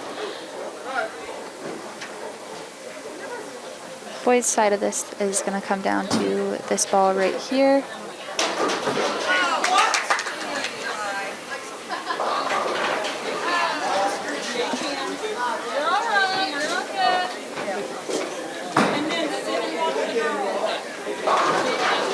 All right, if my calculations are correct, it looks like we are going to come away with a win tonight on the boys' side of things.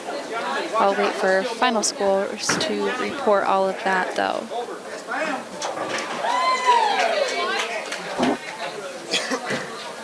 It's your wife. All right. We're keeping our hair.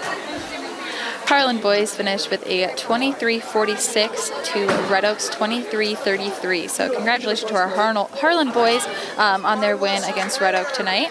Now we will just focus on our girls here over on lanes 1 and 2. Jonathan, can we move the camera, like turn it just to be on the girls now that the boys are done? Okay, thank you. All right, we're going to have our cameraman move over so we just can focus on the girls now, since we haven't been able to see much of them since they had to move lanes due to a breakdown on lane 4. So we've got Andrea Wrightfeld shooting at a 5-pin in the 5th frame of their 4th game. So just a game and a half to go for our Cyclone girls here tonight.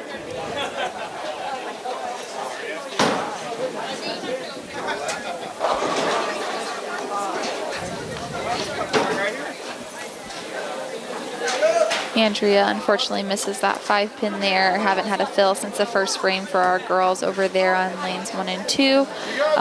McKenna Erickson had a strike to start off the game. Could be some good momentum to get another fill here by her.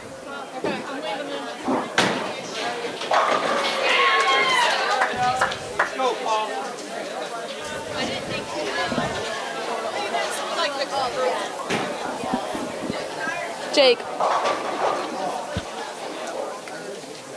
Can you just take this back to Thomas? Thank you. Caleb. All right, McKenna's got a 6-10 to shoot at over there on lane 2. Again, just would love to see her run this down and get some momentum going for the girls. Kind of struggling today across the board, so. And she cherry-picked the 6 off of there, so she did not get the fill there. So we'll see what Eden Raymond can do for us tonight.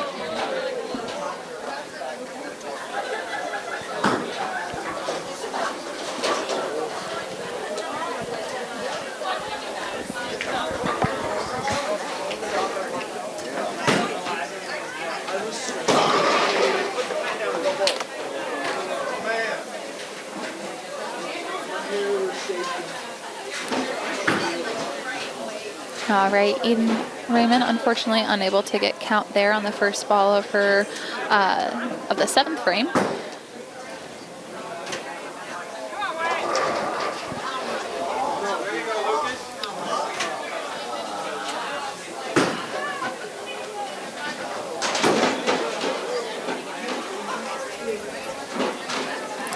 Looks like she's going to get some count here, at least 3 pins it looks like.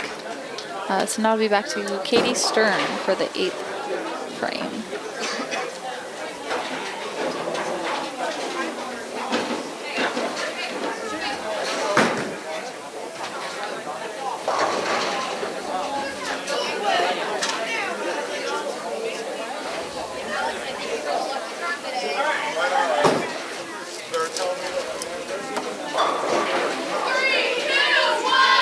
Katie was able to walk away after getting all 10, which was much needed for our girls.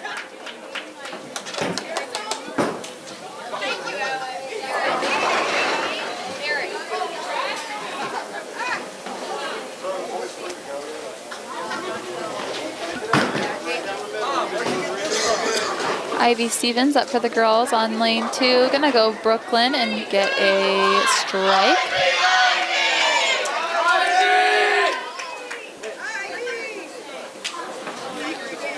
All right, Andrea Wrightfeld up, looking to make that a 3-bagger for the girls here tonight.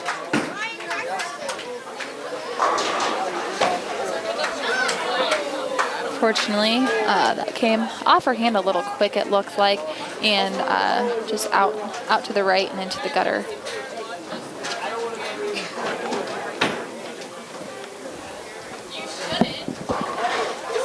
Ivy, score fix on 2. She didn't get a pin.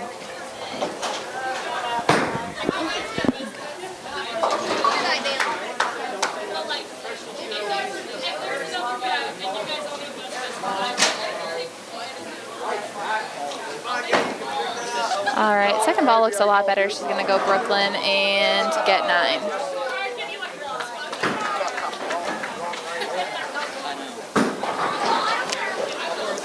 All right, as our girls finish up their 4th Baker game, we'll just thank our sponsors really quick. We've got Pizza Ranch in Harlan, Cyclone Lanes, KNOD Radio, Keast Auto Center, Fairway in Harlan, United Bank of Iowa, Do It Best Hardware, Conductive Swampler, the Agency Insurance, Western Iowa Medical, Dr. J's Family Eye Care, Cyclone Seed and Chemical, Shelby County State Bank, Hamilton Financial Services, Hanson House Senior Living, Polly Jones Funeral Home, Mertu Medical Center, Physical Therapy and Rehab Services, and the Peterson Family Wellness Center and Lewis Family Aquatic Complex.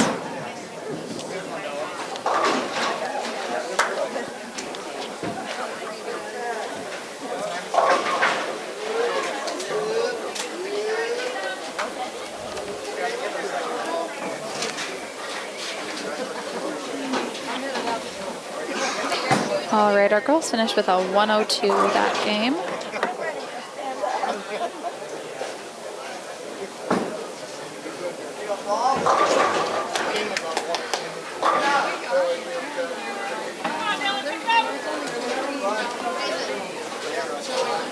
All right, our varsity girls are heading into their last game of the night.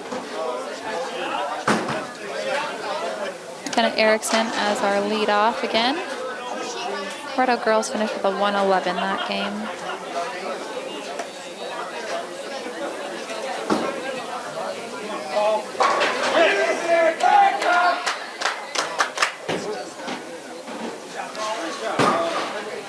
Kenna Erickson just picks 3 off of there to start.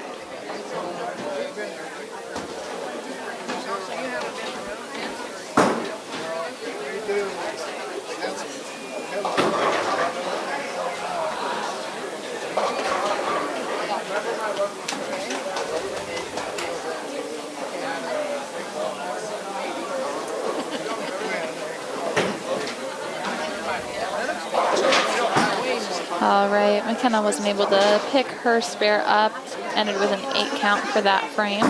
Now we have Eden Raymond.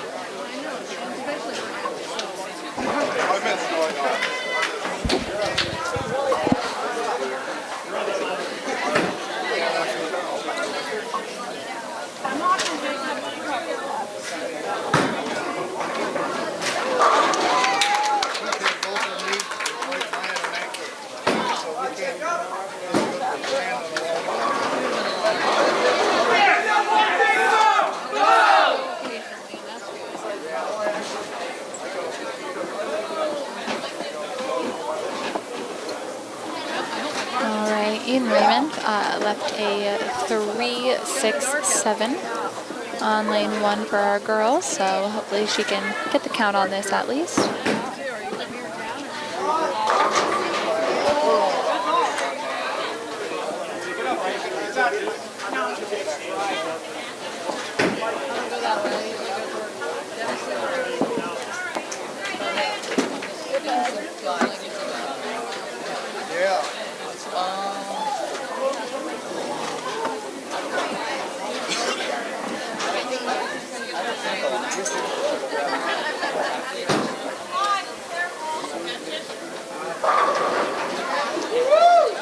Katie Stern up for the varsity girls on lane 1.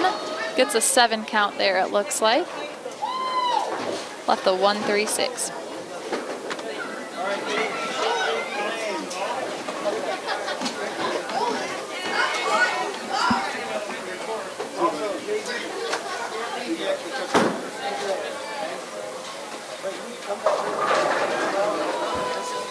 All right, on the JV boys side of things, Red Oak junior varsity boys are going to come away with a win with a 1994 to Harlan JV's 1536. So congratulations to the Red Oak boys JV on their win tonight over Harlan.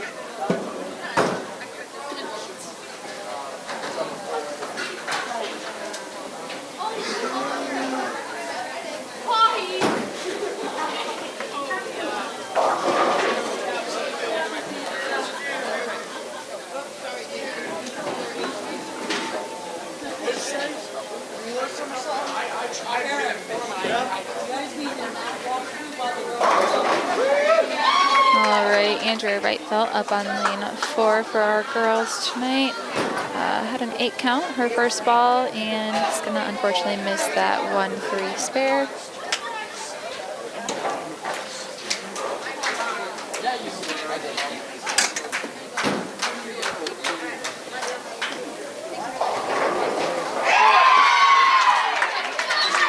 Ivy Stevens is now in the 5 spot for our varsity girls.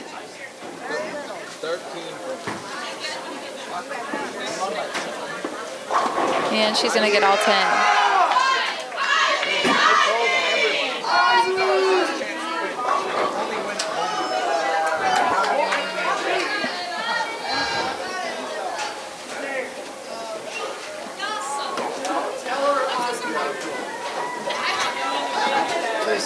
Kenna Erickson gets the girls going for the second half of their final game tonight. And looks okay off her hand, and she's going to get all 10.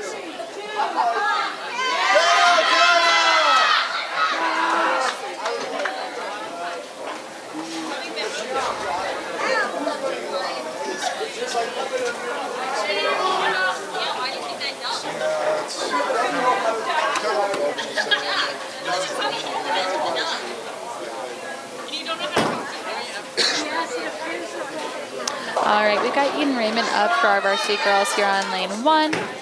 Looks like a pretty good ball off her hand, hoping it holds on through the middle. And she's gonna get a 6 count there and leave the 1-3-6-10.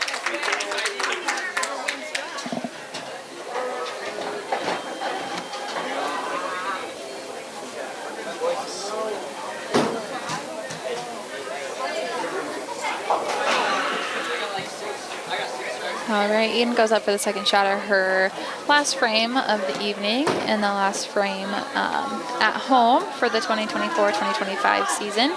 And, oh, she just about picked it up, just missed the head pin barely.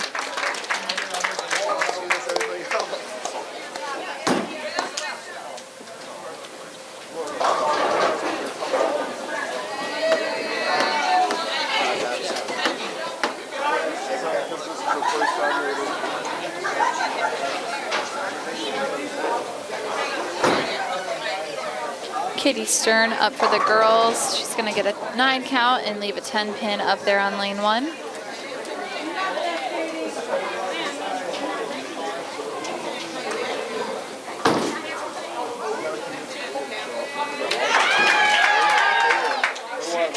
Katie Stern shooting for the spare on lane 1 tonight. Last ball of the season here for her at home as well, and she's going to run it down. And we will go to Andrea Wrightfeld for the 9th frame here tonight.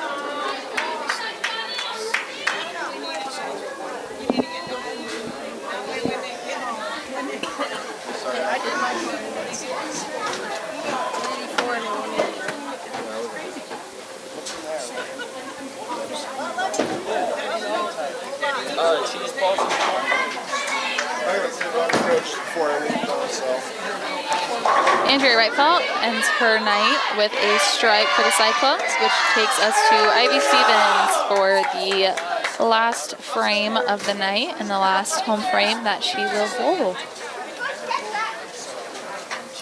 Red Oak girls finished with a 143 for their last Baker game here tonight.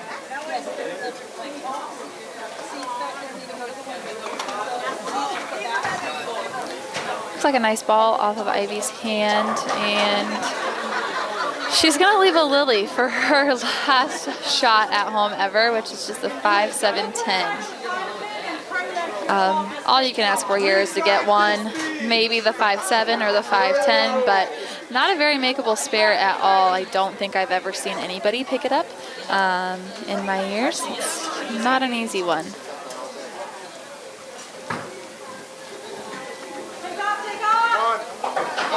Got the 5-pin out of there. And our girls are going to finish with a... No. I can't math that fast. Are you kidding me? 120 something. No way they got over 130. Or just kidding. 141 for our Harlan varsity girls for the last game of the night. All right. And the Red Oak varsity girls are going to walk away with the win tonight with a 21-03 over the Harlan Cyclones, who finished with a 19-70 tonight. So thank you again for tuning in. It's been a pleasure announcing these meets this year. Only had 3 home ones, but you know what? That's pretty good. So it was fun announcing these, and thank you for tuning in. Thank you to Cyclone Lanes for hosting all of our home meets and giving a home to our high school team. Also want to thank HMU for getting out here and setting all this up for us. It's been a pleasure, and hopefully everybody had fun watching these meets. I know I did. So have a good night.